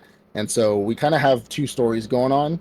And the first story is essentially Clevatess talking to the girl, trying to get her to join their crew, join them to become the new wet nurse. And essentially, she says no at first because she's like, "Who's going to take care of the babies? You're also a slave, so like you can't leave either. So why are you asking me to go on this trip with you? Like, that don't make no sense." And then we get our girl. She's being drug off by these bandits to go now and find essentially these swords, or to make her like go and do stuff. Well, we get to a point where they find out that there's this lake at the bottom of their like little bandit ravine that has a bunch of wild magic beasts in there. The magic beast which killed a legendary hero a long time ago. There's a sword at the bottom of this lake that, if you can find it and get it, then you're set free. Well, everybody who's tried to jump in the lake to get the sword dies from the magic beast because they're literally magic beasts that kill legendary heroes. And our girl is essentially like being led, like not towards there, she's being led past it, essentially, like they're going past it.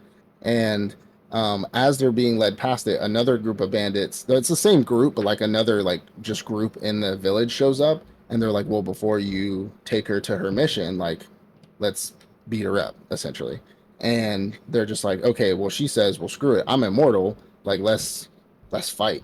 And so she like cuts the bridge down. She falls like 30 feet onto the rocks, like all mangled and like torn up, and she dies essentially.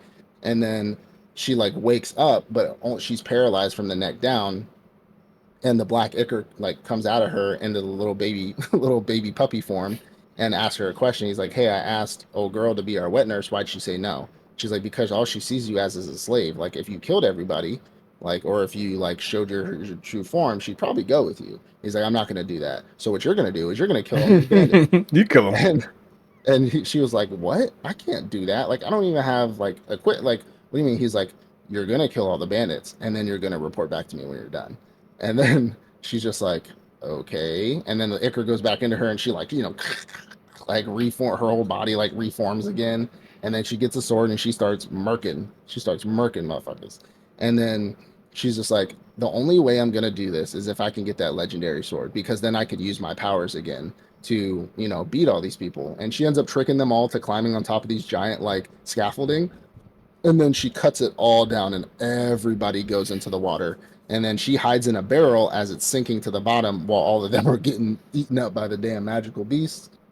And she ends up getting to the bottom, sees the sword, and is like, "Yes, this is the sword." But I'm dying right now. I'm assuming like they didn't really show it, but she was like dying over. She was like drowning over and over and over again. Yeah, Essentially. yeah. She was. They were talking about how because she's reincarnated or she's a reanimated corpse, she can't die, so she just constantly drown over and over again. That shit must have been torture.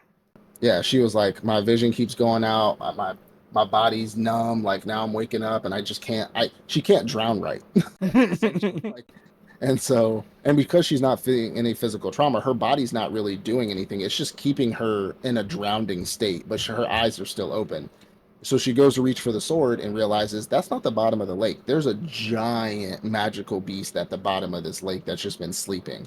And she does end up getting the sword. She escapes it, uses the power to kind of shoot up to the top of the water, and ends up escaping back. Well, while this is going on, um, the girl, the wet nurse, or the girl that was talking to her like madam or whatever that owns the little tavern was saying like, "Hey, what's the outside world looking like? This and that." Somebody asked me to leave, and I wasn't gonna do it, but I was just wondering. Well, the main bad guy, like the main bandit, overhears this conversation and is like, "Hey, let me show you something."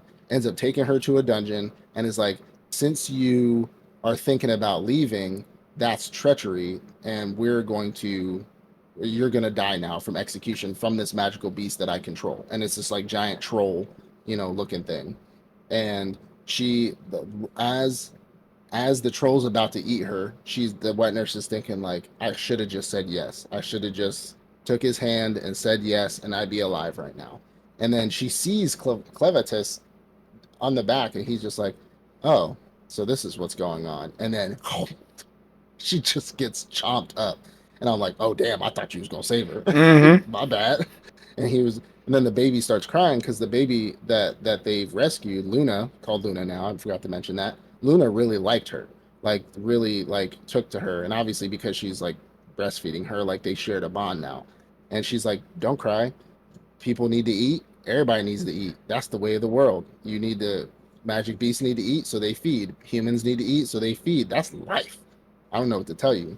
And then the old crusty dusty dude is just like, oh, since you want to come down here, how about I make her meet you too? And then he's like, go get her, girl. But the magic beast is like looking at Clevatess, literally a demon lord, and it's just like so scared that it throws up the girl. Like I think her name is Nell. Mm-hmm. Throws up Nell, and she's all like mangled and like broken, legs cut off, like just like in throw up. And he's just like, oh, so you got so scared of me that you vomited. That's interesting. And then he proceeds to sit the baby down in the vomit corpse and is like, watch out for her as I take care of this. Oh And yeah, then you he put like it put it on pushes, now. yeah, and then pushes them back into the dark so they can get away from them.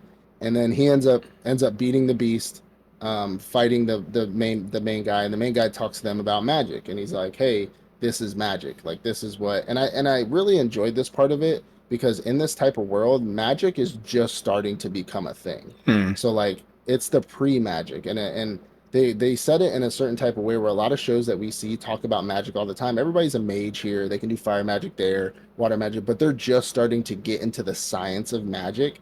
And so it's now a new thing that people are starting to. He's like, it's a hip thing for you youngsters, but don't think this old guy doesn't know anything about it. And I thought it was a really good way of saying like how generations are changing. They're learning like new trends, and the trend is magic now. Like I thought that was really cool.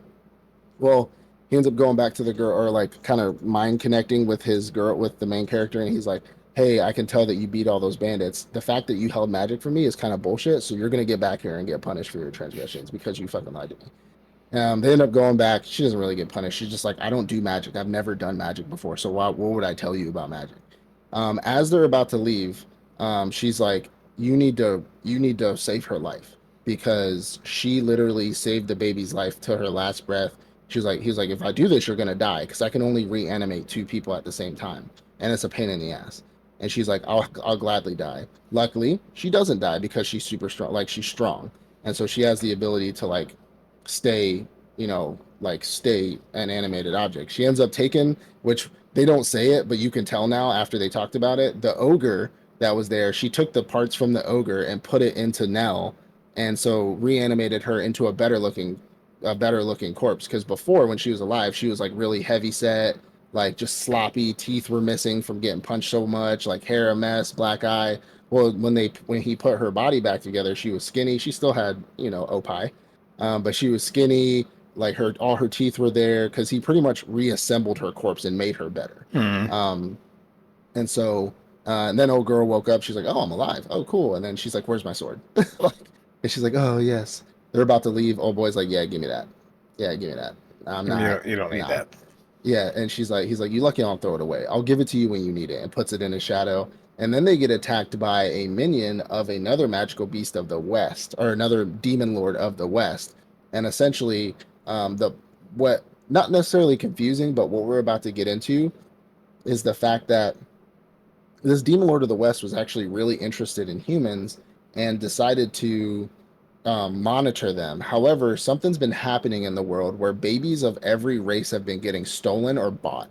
So, like human babies from their village has been getting bought, and then magical beast babies have also been getting stolen, and we don't exactly know why. However, we now understand, well, like not now understand, but they bring up that this is potentially the wizards that are doing that because wizards are now starting to become introduced into combat, into war. And there's this general who's like the first one to ever introduce wizards into war, and right now he's attacking like another base, and like they're showing another war that's going on kind of off in the distance, away from where they're at right now. And they don't know why these babies are being stolen, but the emissary essentially says, my demon lord is thinking about wiping humanity off the planet because of what's happening right now. And they said, all right, let's get to the bottom of this, essentially. And they're going to form like a little get together group because Clevatess doesn't mention that he's a demon lord because he doesn't want people to know that he left his mountain. So he says, I'm also a emissary of demon lord Clevatess. um so let's kind of figure out what the fuck's going on the planet right now. And that's essentially where it leaves off. Again, a fresh storyline. I really enjoy it. I think it has a good, like, it's new. There's something like this hasn't been done. It's not a scooped up by an S-rank adventurer. It's not a healer's new life. It's not, reincarnated as a neat, it's nothing, anything like that. It's a very fresh storyline. This is an S to me. Mm. I think it can go many, many places with this one, but it is an absolute S. Okay. No, I agree. It's nice.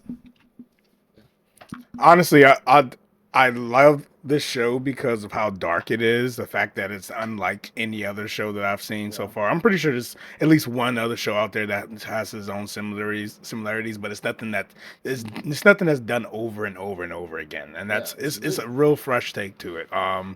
Honestly, it kind of threw me off when I first started. I thought the show was going to be about the girl. Like I didn't deep like Clevatess was the demon. I thought it was going to be about the blonde female warrior, but she ended up dying, and Yeah. that kind of threw me off. And then it ended up being about the demon lord. So that was pretty cool. Yeah. I found the episodes about when they were at the bandit cap. Probably the best episodes of the season so far is because of how dark it was. Like you had to like read in between the lines to truly understand what was going on. The fact of her constantly having these stillbirths. Why is she constantly having stillbirths? Where is Not that? to mention a lot. Yeah. Yeah, why is that constantly happening? And why is she even having births in the first place? Because she doesn't have a husband.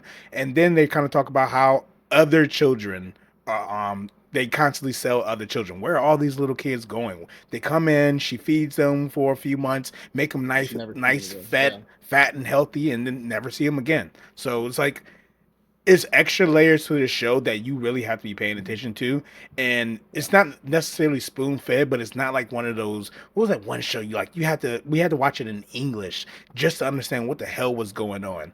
This show Oh, is not spoon fed to you, but you still can understand the information. You just gotta Ashura? listen. The show was like, what the hell?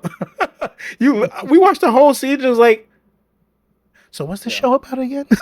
This show, like, you really all you gotta do is just listen to them because they tell you what's Yeah. going on. And sometimes you Yeah. need to read in between the lines for some more darker, murkier parts of it, but it gives Yeah. you a more full, realistic overall story. And I think that's what really makes it an Yeah. S class. Absolutely. Absolutely. Um, this next one. Oh yeah, that's all you, big dog. Uh, yeah. So Nyaight of Night. the living. It's literally Nyaight of the living cat. Um, this show is stupid.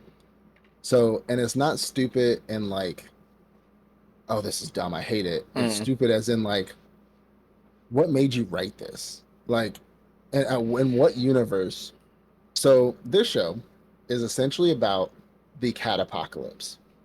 The cat apocalypse is a world in which all of a sudden all of these cats started attacking people, but not in the way you think. They attack you with kisses and cuddles. And now, if multiple of these cats get on you and touch your skin and lick you, you now turn into a cat. It's like it is a spin, obviously, off of a zombie apocalypse. A zombie Mm. bites you, you turn into a zombie. A cat licks you, you turn into a cat. Okay. Um, what really threw me off is this whole world loves cats. Like, they will not kill a cat. They say, my men would rather die than kill one of these cats, but we need to evacuate this apartment complex. I'm not even kidding.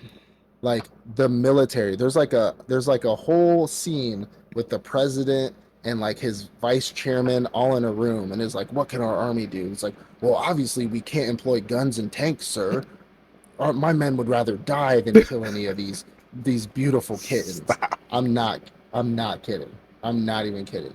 Well, we start off with our main character, and he is essentially, we don't really know what he is. I think he's, so context here. If you get touched by like one cat, you're like, you become kind of part feline. Hmm. So like your eyesight gets better, your hearing gets better, you're more agile and things like that. You kind of start getting a taste for like milk and like, you You get a become taste feline, but from milk. you get these like cat powers. You get uh, like cat powers, but it's yeah. when you get touched by multiple of them that you actually turn into an actual cat. Well, this man shows up and he starts working at a cat facility, like Mm. a little cat. It's like a cat cafe, and essentially like it's a whole, like, think of like a bar area where you can get like drinks and you can get like coffee, and then the rest of it is like a little tiny fenced off area where you can just pet a bunch Mm. of cats and like enjoy. Well, he all the cats hate him, but he has this rare ability. He has these rare abilities where he's super agile. He's super, like, he can jump high. He can run really fast. He's super quick on, like, his reflexes are immaculate. Like, and nobody knows where he came from. And the cat apocalypse starts. And there's no storyline. It's really just him and the girl from the coffee shop and his friend who now just got turned into a cat, like episode 3. Um, they're just running from cats, and essentially they're getting mad because they're distracting them with little toys and like throwing them off so the cats would go away. They're like doing little smoke bombs. So, and then every time it happens and they have to like distract a cat, he's like, I'm so sorry. I Mm. know, I'm so sorry, kitties. I'm so sorry. But they don't want to get turned into cats, obviously. Mm. We end up finding out that there is a alpha among the cats, Alpha cat. that every time there's like a big cat, like there's a big cat, like I wouldn't say stampede, but like a horde Mm-hmm. coming, there's always this like really big, not big, but like Persian, really fluffy white cat sitting on top of a building, just like staring at people. And it's like, meow. And then it like makes all the cats move and This peace certain show's things, right? ridiculous, So dude. it's literally like an alpha cat that's making Wow. them do this. My theories are this dude is like part feline, and he's like, maybe, I don't know if he was like a cat that got turned into a human, Mm. and this other cat just like hates him because they come after him. Like Oh, they so they come are after actively trying to get him too. him too, but they're going after everybody, but like they are actively trying to like get him. Whenever he's in the vicinity, they are attacking him, Mm. but not attacking him. They're not eating him. They're just trying to turn him into a cat. I'm assuming he was like a cat who turned into a person or something. Yeah. I don't know. We end up finding out that this is like a COVID thing. This happened because a radioactive cat was turned somehow in a lab. I'm not even kidding. And then all these other cats just started, like he infected the other cats somehow, and they all Mm. turned into zombie cats. And when I tell you this has the feeling of an actual zombie movie, it does. Like it's like everybody get on the helicopter now, get on the, and then they're climbing up the ropes trying to evacuate because they're terrified, and then a cat jumps into the helicopter and they're like no, and it's like beep beep beep beep beep, and the helicopter crashes and explodes. Like yeah, like I'm not even kidding. Who And then made they're this shit, bro? and then and then the cats just like then like the pilots who were there like crawl out of the sides of the burnt up helicopter and they're just like they're cats now. And then the generals and the president are watching the live feed of the helicopter crashing, right? And the words come out of their mouth, they're like, I hope no cats were harmed. I'm not like, yeah. And then Okay, they see I'll cats watch it. crawling out. They I'll see start it. cats crawling out and they're just like, oh thank God. And I'm telling you, this has like the terror of a zombie uh, apocalypse movie. Like people are running, they're like, no, and they're like, oh my gosh, yes, like, oh kitties, no, stop, ah! And they're just like licking them, and then they turn into like a cute cat, and then they just go off with them. Yeah, I'm not even kidding. And they're just like, no, not the mm. cats. Like yeah, it's quite literally a zombie movie about cats that turn people, or zombie series about cats that turn people into other cats. Where can you watch Um, this at? this is Crunchyroll. This is on This is Crunchyroll. Crunchyroll. Okay, I might have to start I'm this pretty one. sure it's on Netflix too. Um, Meow. I don't know where to put this. It's dumb. When I say, because one, I don't like cats. I don't like cats at all. So this whole world, I'm just like, shoot them, Shoot blow the them fucking up, cat. do something. But then they're just like, sir, we can't employ our weapons against cats. You know how much they would hate. It's like, good. So you are loyal. You are loyal to cats. Like this whole world loves Why are they cats. sympathizing with the zombies? But No, what they about the love this walkers? whole world loves cats. Like Oh the my whole world. word. They would rather die than hurt one of the cats. They'd rather turn into a cat than hurt a cat. Like Y- anytime they have to dodge them and they jump off a building or something, they're just like, I'm so Is sorry. there any characters that don't love cats? Because if I'm waiting, not, but there they're isn't one. going to be introduced. There's going to be one character who I'm hates waiting. cats. And how did you survive for so long? I hate those little motherfuckers. Like, I'm waiting Yeah, for that. there's a part where like one person they thought did, and he was just like, "Do you like cats?" And he's like, "Of course." And he like opens his wallet up or his phone up, and he shows him all the pictures of his cat. And I'm just like, he's like, good. So you do like cats. Now we can be friends. Yeah. But honestly, it also gives me Zombie 100 vibes because Yeah. now they introduce like a ninja character. He's like a ninja cat person. I don't know. It's weird. Mm, And then like him, who's like obviously like super athletic and like something's going on with him. And then the mm, girl. Um, and so like it's kind of like Zombie 100 vibes where it's like comedy, but it's like legit fear of these cats. yeah. I really don't know where to put this Bro. because it's so I'm gonna watch it, but it's Mm. fucking stupid. It's so I stupid. mean, but comedy It is. always held a good place in your heart. The problem is it's not comedy. It's just like what? Huh? Like it's not like I'm not slapping my knee every time I watch this. I'm just like what are you doing? Like what like It sounds like it's I'm gonna pretty be much the same thing as Rebirth, then. It's just it's like like ridiculous. it's just ridiculous. It Mm, really is. So I'm gonna put it in a B because it's ridiculous. okay. It's it it's something I'm definitely gonna keep watching because it Mm, is so ridiculous. But it's like, what the fuck is going on? Like, why why does it feel like I'm legit watching as like when I say like they're like get on the ropes, get on the helicopter, we gotta go, and then the cat crawls up, they're like no baby, and it's like zombies jumping on a helicopter like tearing the helicopter down. It's ridiculous, and I'm giving it a B because of how fucking ridiculous B, it is. bottom of the B. Uh, Okay. yeah, well, I haven't watched these other ones, so I can't say. But there's no storyline. They're just running from cats, bro. Like Hey, I don't know what to that's say. all you need. They're just running from cats. That's all you Yeah, can that's all ask they're for. doing. And then like the one dude about to get turned into a cat, and he's like, "Please, if I turn into one, please turn me into." And he like names a certain cat. He's like, "Please, I hope I get turned into this cat." Yeah, and then yeah, Did he I get don't know turned if to you that read. type of cat? I don't know. The world will never I don't know. know shit about cats. Like I don't know. They all get turned into different types of cats that kind of look like who they were when they were like a Mm. person. Okay. But like so like a black dude got turned into like a black cat, um, or brown, and then you got a red A brown like a cat. red haired like a ginger dude got turned into like a red haired cat like with Mm. stripes on it. A little tabby. Okay. It's ridiculous, bro. Hey, B is a B. Like, I mean, you're saying people should watch it. That's essentially what you're saying. If you like zombie cats If you like that zombies lick or you, cats, that cuddle you and turn you into a cat, then yes, you should 100% watch the show. if you love cats, this is the show for you. If you hate cats, this is the show for you. Yeah, either way, I'm just like, yo, shoot those motherfuckers, please. I'd be da da da da da. They would Yo, hate me in this universe. They cyclic would rate. hate me. Yeah, just da da Fucking da. hate I hate cats. cats. I have a feeling there's gonna be like a dog introduced or like a dog person, and Mm-hmm. they're just gonna hate that motherfucker. You're gonna be a hero. Yeah, he's gonna be the hero. I don't know. But the next one we got, we're down to our last five here. So next one is the Lord of Mysteries. Now I did watch the first few episodes of this, first couple episodes. Mm-hmm. However, this show is extremely confusing Mm-hmm. at first. I waited for like the English to come out Mm-hmm. so I could watch it in English. Luckily, it came out pretty fast. And just to give you like the first bit of synopsis about this show, because we were talking about it before, a lot of people say you won't really understand this show until like seven or eight, episode seven or eight, and I didn't get that far. So, essentially, this show is it is it is a Chinese one. Mm-hmm. It is a Chinese anime. Um, they did come out with the English version fairly fast, so you can watch the English version. At the time, as so, I'm trying to figure out how to start this.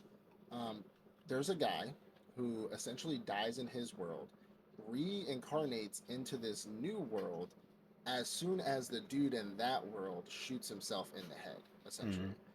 He ends up killing himself and he reincarnates into this dude's body. Now, we do kind of find out that when you do that, you essentially start getting fragments and bits of this person's memory, but you don't really find that out until a little bit later, not too much later, but a little bit later. So it started getting confusing when he woke up in this dude's body. He's like, "Oh, this isn't my body. What's going on?"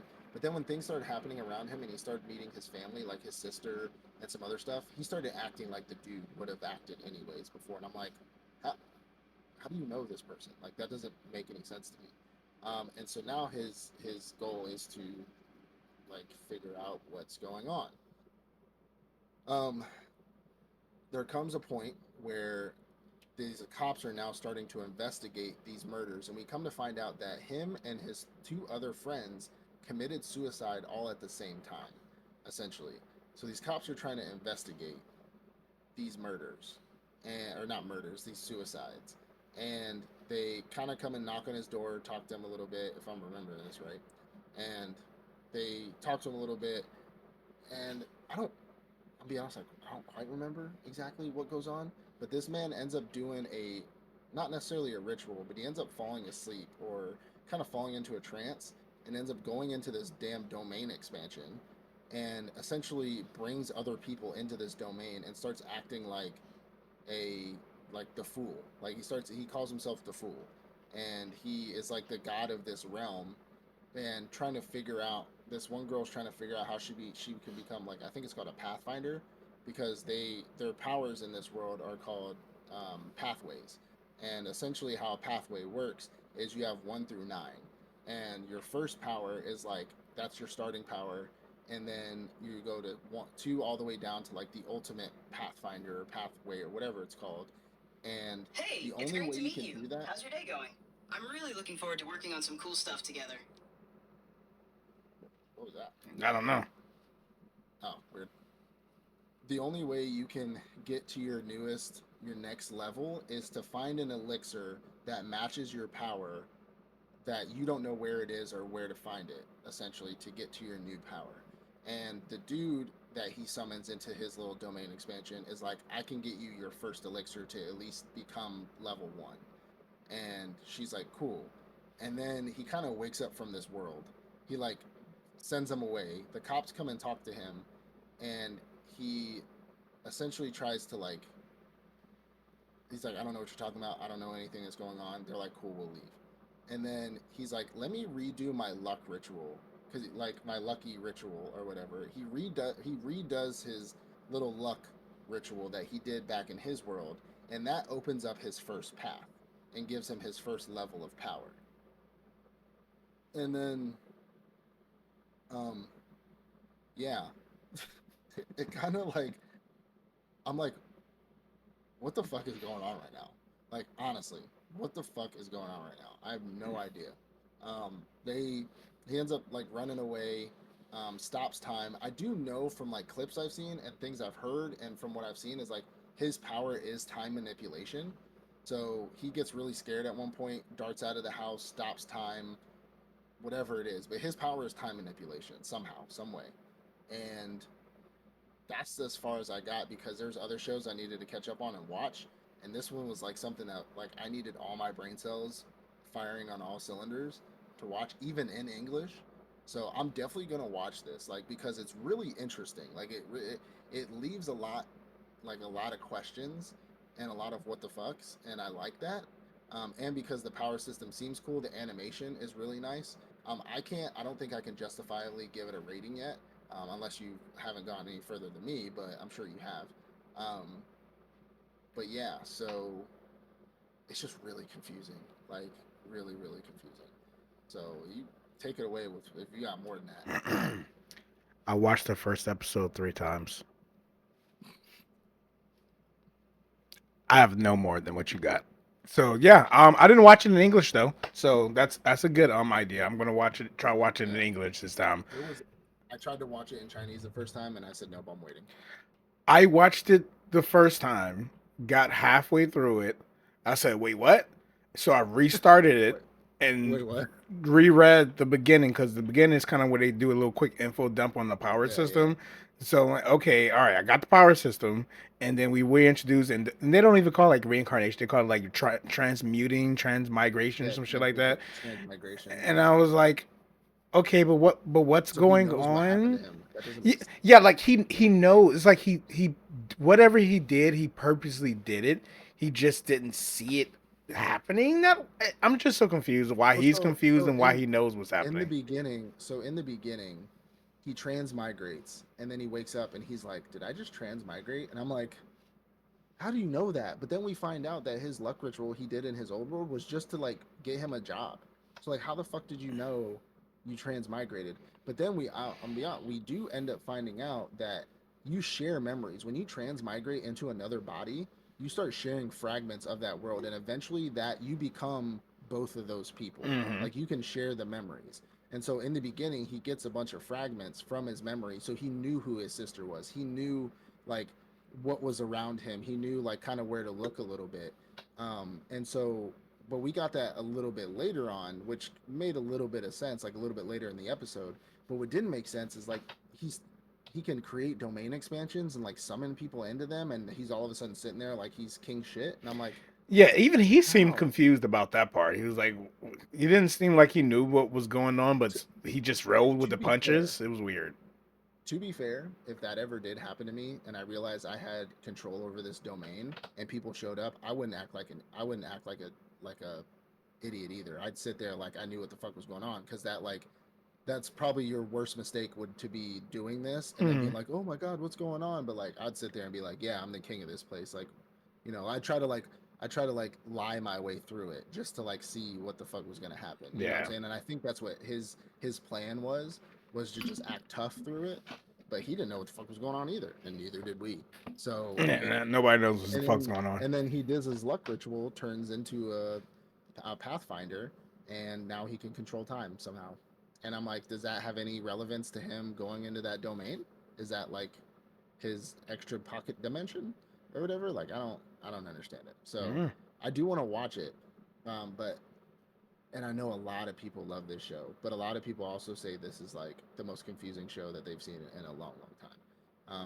You feel comfortable in putting it in a B for like let's continue it later when it all comes out? I'm willing to give it the B because B says to me that I still plan on trying to watch it, trying to figure out what the hell's going on. Yeah, absolutely. All right, what's this gay one again? So we're editing that part out. Yeah, The summer Hikaru died, I believe. Summer Hikaru done. Okay. All right. So this next one, I did not watch this because of your recommendation. Because of my This recommendation. Don't blame me. because this yeah, I'm blaming you. This is called The Summer Hikaru Died. So you got it, big dog. You got it. Oh yeah, let's make this one short and sweet. This Please do. show, uh, I'm going to let me rate it first. I'm going to say this show is an A. I'm gonna give this show an A, and which is going to be crazy because I'm also going to tell you that Nice. I'm a let me cook. This show is an A. It's BL, bro. The show is so just to kind of like take a step back and talk about what the show is. Um, in this show, they live in a small town. Town so small you can look out your bedroom window and see the mountains out in the distance Okay. of this town. So essentially, the two boys that you see here on the thumbnail, they something happened like very recent, like maybe like a month ago, in which the white hair boy he went up into the mountains and he got lost for a few days. People couldn't find him, and then suddenly he came back. They didn't really, from how far I got, they didn't say exactly how he was found, but he came back eventually. So the first episode, like we get glimpses of him being out in the mountains. It looked like he was dying at one point, laying out on the ground, thunder and rain and stuff like that. And there was just one scene where, and this is what I saw from the trailer. Our main character, the guy with the brown hair or black hair, is talking with his friend. They're like best friends. The guy with the white hair, and he's like, "You're not really Hikaru, are you?" And then he like looks at him, and then you can see the guy with the white hair. His eye starts to droop. It's like an ooze, and you can see that he's not human. He's like some type of Yeah. extraterrestrial alien creature, whatever he is. He's not human. He's Yeah. not Hikaru. He's not his best friend that he grew up Yeah. with. Skinwalker. Yeah. So at this point, I'm like, okay, so something's he's about to be like, oh, let me call the police, let me call the National Guard, let me get rid of this alien creature. No, essentially, they keep on with the conversation. He was like, is that a problem for you? And he's thinking about it, and he like makes a comment in his head. He's like, well, at least have him. It's better than not having him. So essentially, he ultimately in his mind, he's like, well, my best friend Hikaru, he's gone. He's no longer here. And this guy, creature, whatever he is, he's now Hikaru. He has his memories, he has his face, he has everything, his personality, everything Hikaru is, this guy is as well. So in his mind, he's like, fuck it. At least I still got my boy, right? No, it doesn't make any sense. So the reason why I say the show's an A is because it has that drama, that dark eerie drama to it, the psychological, what's going on, what this alien guy, because people start to disappear, people start to die, and we're trying to unravel the mystery of whatever this mountain creature alien thing is. All of that is great. The problem I have with this show is the main character and his fucking best friend. The reason why I have a problem with them is because I don't understand the logic behind the main character's dilly gaff attitude about the fact that his best friend died, because there's too many mysteries. One, we understand like from the flashbacks we've seen, like I've seen up to episode 5 or 6 of this. From the flashbacks we've seen, the white haired kid, he went out into the mountains. They don't really explain why he went out into the mountains. He's like, just one day he's like, hey, we should go do this. He's like, actually I gotta go do something, and then he goes up into the mountains.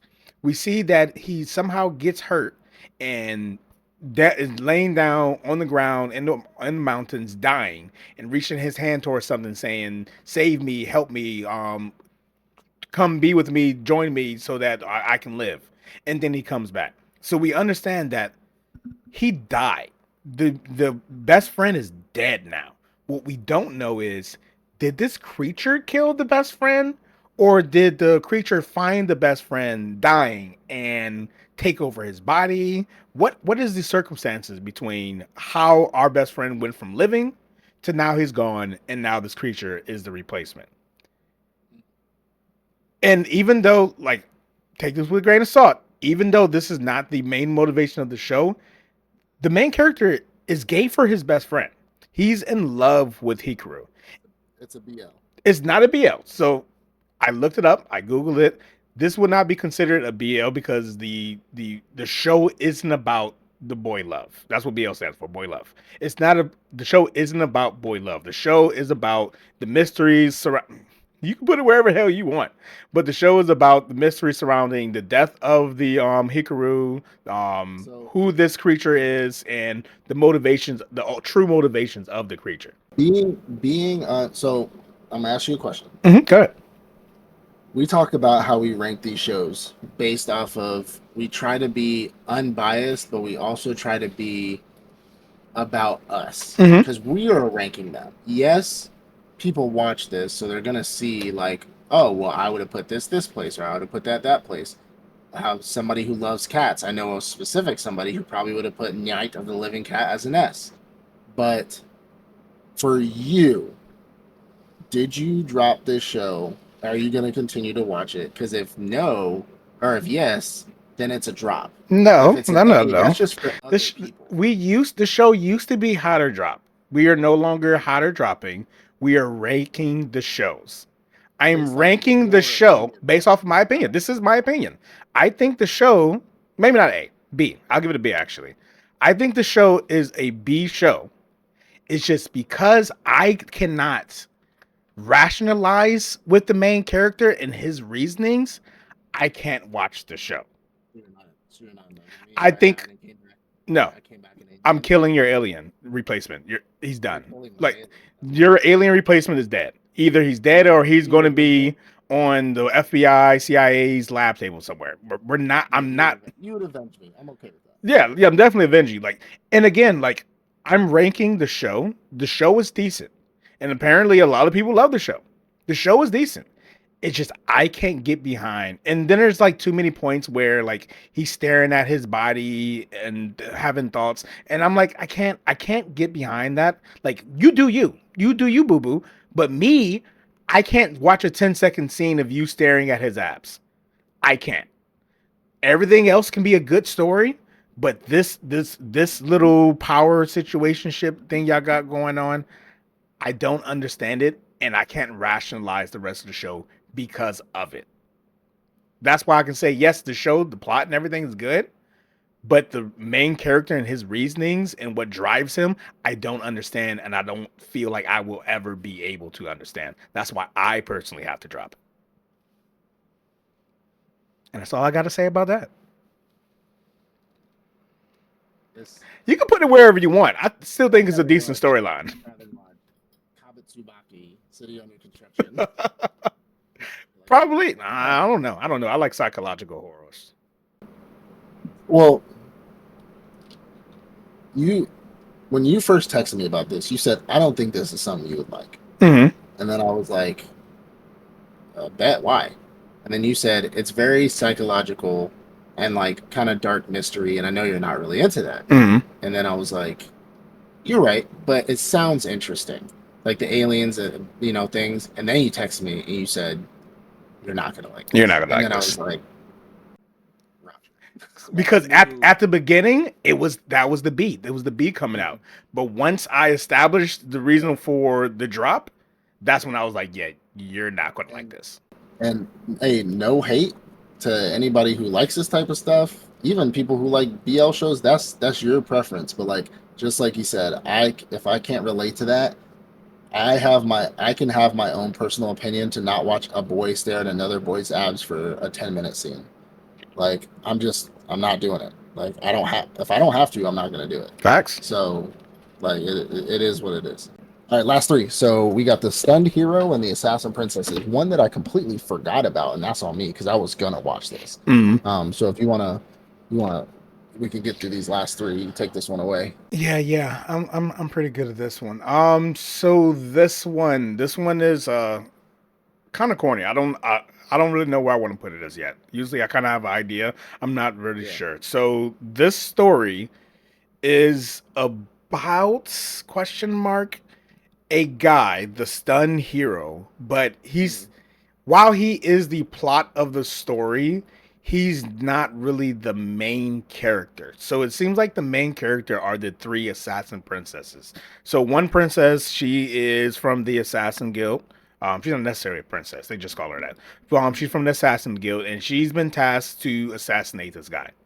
The second one, she is from the demons, and she's been tasked to assassinate this guy. I guess he's going to be a problem in the future for the demons. So they said, hey, and she's actually a princess. She's like the princess of the demon lord, and he's like, hey, if you want your freedom to be able to go around the world, prove that you can take care of yourself by first killing him, and then you can go ahead and then explore the world by yourself. And then the third one is actually the head mistress of like the pleasure red light district. Like she's the head seductress. So she don't necessarily want to kill him. Her objective is to turn him into her pet. So subjugate him into someone who wants to basically give his life over for her and her cause. So that's the plot of the story. These three people, these three women, two of them are trying to kill him. One is just trying to turn him into her pet. Well, they go to town wherever where he's located at the Adventure Guild to find him, and we end up finding out that apparently people don't really fuck with him like that. And it's not because he's a bad person or anything like that. It's simply because he's awkward. One, he's called the stun hero. Is because he constantly passes out whenever he's like around say a beautiful woman or awkward situations. He would just pass out. He was just on his feet, face turn red, smoke come out of the ears, and he'll be passed out for the next 10-15 minutes. So that's why he's the stun hero. So because of that, people don't really fuck with him like that. Like he's big, he's strong, he's capable, but if you're just going to pass out in the middle of a mission, then why would we even go adventuring with you? Well, these three girls, they're like, yo, well, we want to be a part of your party. He's like, what? There's absolutely no way. And they're like, no, we really. And he passes out right there in the guild hall. And then that's when every time he passes out is when they have like the opportunity to kind of converse with each other. And they're like, what are you doing here? Get lost. This is going to be my guy. And they're like, no, I'm going to be his party. And then they end up finding out all of them are trying to hurt him or do wrong to him. So they agree, you know what? We'll work together, not necessarily work together, but we'll all be a part of the same party, and we'll take turns trying to achieve whatever our true objective is. So every episode is each one getting a chance to try to kill him, but because he's looking at him, he's super strong, he has super high durability, he's completely oblivious to anything going on around him. So no matter what, whether they use poison, sleeping agents, knives, swords, gunshots, they can't defeat him. And then slowly you start to realize that they're starting to like him. Because he always says, I'll protect you, you don't have to worry about anything. So that's essentially what the show is about. It's kind of corny, it's cutesy, it's corny, but the plot line is simply, this is the hero they're trying to get rid of, and in many fun, interesting ways, they try to do him harm. This show is a B. Would have said it was a C, but sometimes it gets funny, and sometimes it gets a little deeper than surface level. Usually it's surface level, pretty much episode 1, 2, 3, 4, 5, but somewhere around episode 3, it has a deep moment, and you're like, oh, okay, so we actually have writers. We don't have a whole bunch of toddlers right before nap time writing a story. So because of that, I'm willing to give it a B. Cool. All right, last two. So this next one we got is Naruto. I mean Chainsaw. I mean, so Tougen Anki, whatever it is. Tougen Anki. This show is actually decent for amount of ripoffs it does. So, yeah. I'm gonna just go ahead and say it. Naruto, Chainsaw Man, Kill la Kill, or sorry, Akame ga Kill. Akame ga Kill, okay. Akame ga Kill. There's one other I thought about when I was watching this. That's about it. Yeah, I'd say those. I'm sure more will come up. I'm sure. Yeah, those are the main ones. So essentially, Blue Exorcist. Blue Exorcist, yeah, that was the one. Yeah, Blue Exorcist. So those are the 4 shows that are in this show. Essentially, this show is about a young man who is living with essentially like his dad. He's kind of like his adopted dad. He's not his real dad, obviously, but he was adopted by him. and they end up getting attacked one day. And I'm not gonna talk. I mean, they have a relationship. They're, like, screw you, old man. He's like, shut up, you little nerd. Like things like that. He likes playing video games. Literally, our boy from Blue Exorcist, and he ends up. They end up getting attacked, and end up finding out that our boy has demon blood inside of him. He's part demon, and so they end up getting attacked essentially by one of the father's old associates, and the father ends up fighting him off and ends up dying in the battle to fight him off. End up finding out that the dad was a part of the Oni killing agency. So there's like the Oni killers, and then there's the Oni agency, and then there's the non-Oni agency, like the people who are out to kill. I forgot exactly what they're called. They're like the Yamamoto clan or something clan, and they essentially can control this like black mist to turn them into weapons.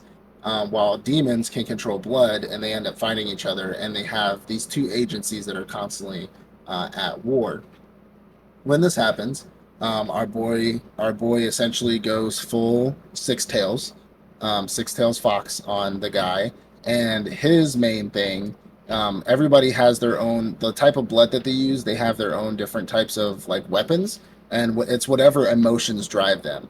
Our boy really loves guns, and he had a bunch of guns in his room, and so his big thing is he turns into this giant. Literally looks like the Naruto whenever he freaks out on pain. It literally looks like that, but just blood instead, and no tails, I guess. And he just like all his blood turns into these guns, like minigun, shotgun, AR, pistols, like all of them. And he starts fighting old boy, almost kills him, the dude that attacks him. But this dude is like a really powerful agent, like Oni killer. And so almost kills the dude, but he ends up, escaping from it. And then our boy gets picked up by an Oni agency trainer, like a teacher. You just call him Kakashi Sensei. You might as well, because what I'm about to get into. And picks him up and pretty much hauls him back and is like, hey, this is the Oni agency. If you show yourself to be useful, then essentially we will, bring you on. But if you are useless, then we will kill you, because we can't afford you going berserk constantly. They get into a little fight. Obviously, our boy is like super strong. Not like our boy is in the MC. The MC is gonna be strong, but like the sensei is really strong. Ends up beating his ass. Our MC ends up learning kind of how to control his blood. Just in that fight, out of sheer desperation, learns how to control his blood for a little bit, and ends up passing the test in order to join the Oni agency. So then, when I rolled my eyes, luckily it wasn't what I thought it was. He was like, now you're going to go to the Oni Academy. And I was like, here we go. Like, fucking school. Like, Billy Madison all over again. But this school is more like a Jujutsu Kaisen school, or like a ninja academy for Naruto, which we're about to get into the damn, the Genin exams and the Force to Death anyways. But he essentially goes to school, meets all the other classmates, meets the class 1A, right? Of all the like different people, all the different demons who can control their blood, everything like that. And now is time for their first test. And he says, we're going to go to this test. If you can't pass this test, then you're going to be expelled. Just like Kakashi. If you can't get these 2 bells, you're going to be kicked from the ninja. You're never going to be a ninja. And here we go. So they go to the forest, and it's quite literally a fenced-off forest, just like Naruto. However, instead of Naruto being like the bell test and the forest test, they combine it kind of into one. Because our sensei has this ball, and essentially you have to get this ball from him and make it back to the school on time in order to pass the test. But now they're also in the forest of death. Literally the whole, when Sasuke gets his curse mark, Sakura cuts her hair off and does this all literally like that. Our boy gets paired up. Now, I didn't mention that our MC is a super powerful, but he doesn't know it yet, loudmouth dickhead who loves to help people. Who does that sound like to you? And he gets paired up with 2 people, a female who is very useless and is kind of strong. I mean, we've seen her pull out a Titan. So she's pretty strong, but she's useless. And now his third teammate is a very moody, broody teenager who is out for revenge by a certain somebody that he doesn't tell who it is, and hates our loudmouth MC. So Team 7 is just formed. Team 7 is formed to go out into the wilderness to now take their test. Well, a bunch of fighting ensues, essentially. They go into the woods. They end up, our boys end up trying to fight each other. So Sasuke and Naruto try to fight in the woods. And the girl ends up kind of getting, not, I wouldn't say like hurt in the background or whatever, but she tries to stop it. She ends up getting hurt herself, and her blood just starts pouring out. And this giant damn female titan comes out of her, made of blood, and is trying to essentially protect her. We figure out that it's her sister. Now here's where it gets crazy. Our broody teenager is literally Chainsaw Man. When he cuts open his arm, literal chainsaws come out of his fucking hands just like Chainsaw Man, and that's his blood technique. Holy shit. And while this is happening, our sensei is watching this whole thing, and he said, let's see how this plays out. Well, they fight. They try to get rid of the girl. They try to like calm the girl down, but nobody can beat her. You can't beat her, so on and so forth. Afterwards, our boy, it takes like an episode and a half for our boy to like learn how to control his blood, or to pull out like some type of machine gun or something out of his arms, because he learns really fast. I'll give him that. He actually does learn pretty fast. And he ends up blowing away the blood female titan. Saves her life. The sensei shows up, and as soon as the sensei shows up, it's on site. Like, our moody teenager tries to run the fade really fast, because previously he asked him, hey, so when we get out there and we try to get this ball from you, what happens if we kill you? And he says, if you kill me, you graduate immediately, and you can go to whatever unit you want to in the Oni agency. And he says, bet. So of course he thinks he can beat him. He doesn't give him the 1,000 years of death, thank God. But he tries to run the fade immediately. And he says, don't worry, I'm not going to use my blood, and you're still going to lose. And he literally whoops our moody teenager, our Sasuke, and pretty much says, I need to find this person. I need to beat him because he da da da da da da da. We end up finding out that his whole family was killed. Shocker. But it wasn't his brother this time. It was his dad that essentially killed his whole family, because his dad was a part of the Momotaro. That's what it's called, the Momotaro agency. And so he's another broody teenager who has a certain somebody he needs to kill to get super strong, whatever. They end up forming an alliance. Him and the moody mouth MC, or our mouthy MC, they form an alliance, get the ball. As they're about to get back and essentially complete the test, there is a messenger that comes in and essentially says there is an Oni agency that is being attacked right now, and it's the support agency that's being attacked by the Momotaro agency. And they're like, cool, everybody test annex, right? Index. We're going to index this whole test, and we're going to go help them. Y'all are going to be in the support unit. I'm going to go fight on the front lines, this and that.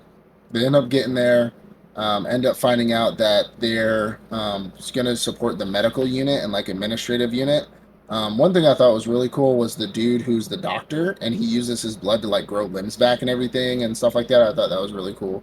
And our boy is fighting, and this is where it gets Tokyo Ghoul to me. There's another one, Tokyo Ghoul to me. We essentially, the Momotaro, are able to also use like Oni, like they're trying to use Oni blood to make weapons to fight these Oni, just like they're in Tokyo Ghoul, where they're using ghoul powers. You know, they're using what do you call them? I forgot what they call their powers in Tokyo Ghoul. The ghouls, I forgot exactly what they call them, but they're using those powers to also fight the Oni. And so our boy's like one of the really powerful Momotaro agency kids who's a psycho, just like Jugen from Tokyo Ghoul, the really psycho kid with the scythe, is fighting our main sensei, and they're pretty much head to head in battle while they're sitting in the back, essentially trying to fight. Now this kid is a psychopath because he can control corpses. So he can put his black smoke into people and essentially reanimate their corpse. And he did that at the hospital. And now our people had to fight. Essentially, they had to like fight off some of the corpses that were reanimating at the hospital. And that's essentially as far as it goes. It's really about the Momotaro agency and the Oni agency fighting. This is literally, we were talking about that other show earlier about, now this is a lot more put together, but this is so many different animes in one. I mean, you got Tokyo Ghoul, Naruto, Chainsaw Man, Jujutsu Kaisen, like every single show. Like it was like it was even funny when I was texting you about this show because I was like, if this kid has somebody he just has to kill because they killed his family, I'm calling the FDA or whoever does copyright infringement. And quite literally, the next episode, I texted you. I said, no freaking way. This kid is literally like, I have somebody I need to kill because he killed my family. I'm like it literally. There's 2 episodes where it was straight Naruto, like straight up Naruto, and Yeah. then it turned into Chainsaw Man, and then it turned into damn Tokyo Ghoul, and then I'm like, it's like they took all these shonens and threw them into one show, and made just different agencies and are making them fight together. I still like the show. I still think it's a good show. I think it's a Mhm. really good show. It's just that I no, you're not fooling anybody. Like I know, we know, all of us know, it's okay. I'm giving this an A because of the amount of ripoffs that are in it and the amount of obvious like copy paste that they do. And this isn't like, this it's not the same as like scooped up by the S rank party type like ripoff. Like this is an obvious. When I say forest of death, like the whole get the bells, like don't help out your teammates type shit. Like it is A Mhm. obvious. I'm giving it an A because I still think it's cool. I still think him being a demon with like guns and shit, where he can like bring guns out of his blood, and like I think that's a really cool concept. So I'm giving it an A. Yeah, yeah. Um, I mean, the whole cliche thing, I really doesn't really bother me with this show. Like, even though just glaring, it's glaring. You can see all the different shows as you watch each and every episode, starting from episode one. It didn't bother me, like because these were things from these other series that I liked. So it was like, oh, you grab Giving it something I an liked from that show, A. Yeah. you grab something I liked from that show. Maybe not so much for that one, but you still made it work out in the end. So because of all of that, not holding it back because of the fact that it is using those, can you even call them tropes at this point, for using those same plot devices. Yeah, yeah. What is that show right above number two? Was number two on A? It's New Saga. New Saga? Yeah, I can definitely put this one on right behind New Saga. Yeah. Oh, I mean, I'm all for it. Again, that's why I'm giving it an A because it didn't bother me. It's just how freaking obvious it was. Mm-hmm. Like, I mean, how obvious? Like, it was clear obviousness. And it's one thing to just like do a plot line from like Hero gets banished, or I was reincarnated, now I'm the best water magician, or like, like I'm the aristocrat, or like my appraisal skill gets me SSS rank, it's not one of those where it's like, oh, if it ain't broke, don't fix it. This is like combining every shonen that people love and just throwing it into one show. Like if a Mm-hmm. kid starts flying from blood from his feet, I'm calling it a day. Like, uh, It's it's coming probably up gonna though. happen too. It's definitely It's probably coming gonna up. happen because this show must have been like recently written. Like this anime must have been like, and manga must be new Mm-hmm. because there's plots in here that are fairly like, if you really think about like Chainsaw Man, like unless they stole it from the manga and not from the anime, Mm-hmm. but like it's these are like fairly new gen series, except for the whole Forest of Death and like Naruto shit, which is obviously like 15 years ago, Yeah. but like it's pretty obvious. Like even I would go as far as say Attack on Titan too, because of the whole female Titan thing. Like she looked kind of like the female Titan. I'll be honest with you, or like a Susano. I feel like there was another show that did the same exact thing where it was like this like an avatar, this large avatar behind them made up of I mean, it could be hers was blood, but Susano. it was something else. It wasn't Susanna. It was specifically a female avatar, long hair, damn near covering their eyes, made up of, it wasn't blood, maybe muddy water. I can't whenever I remember, I'm gonna text you about it.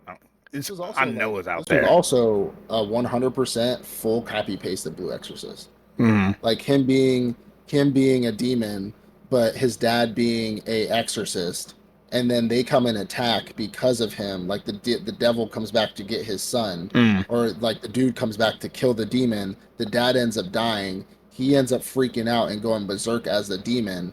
And then the exorcist, but instead of the Momotaro taking him in, the Oni take him in. But like in Mm. Blue Exorcist, the exorcist take him in to get revenge on the devil, so on and so forth. So it's not like it's like a reverse. So like if the exorcist came and killed the dad, then obviously our boy would be mad at the exorcist, but instead the demons try to come and kill the dad, like the devil came and killed the dad. So like here, the Momotaro came to kill the dad instead of the Oni. Now if the Oni came to kill his dad, I feel like he would have joined like the Momotaro.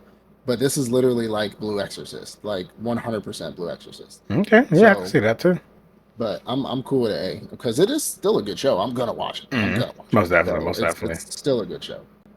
So our last one, Uglymug Epicfighter, something you watched. I never even heard of this, to be honest. Honestly, I didn't hear about it until I saw it, and the only reason I opened it up is because it had a thumbnail that kind of looked interesting.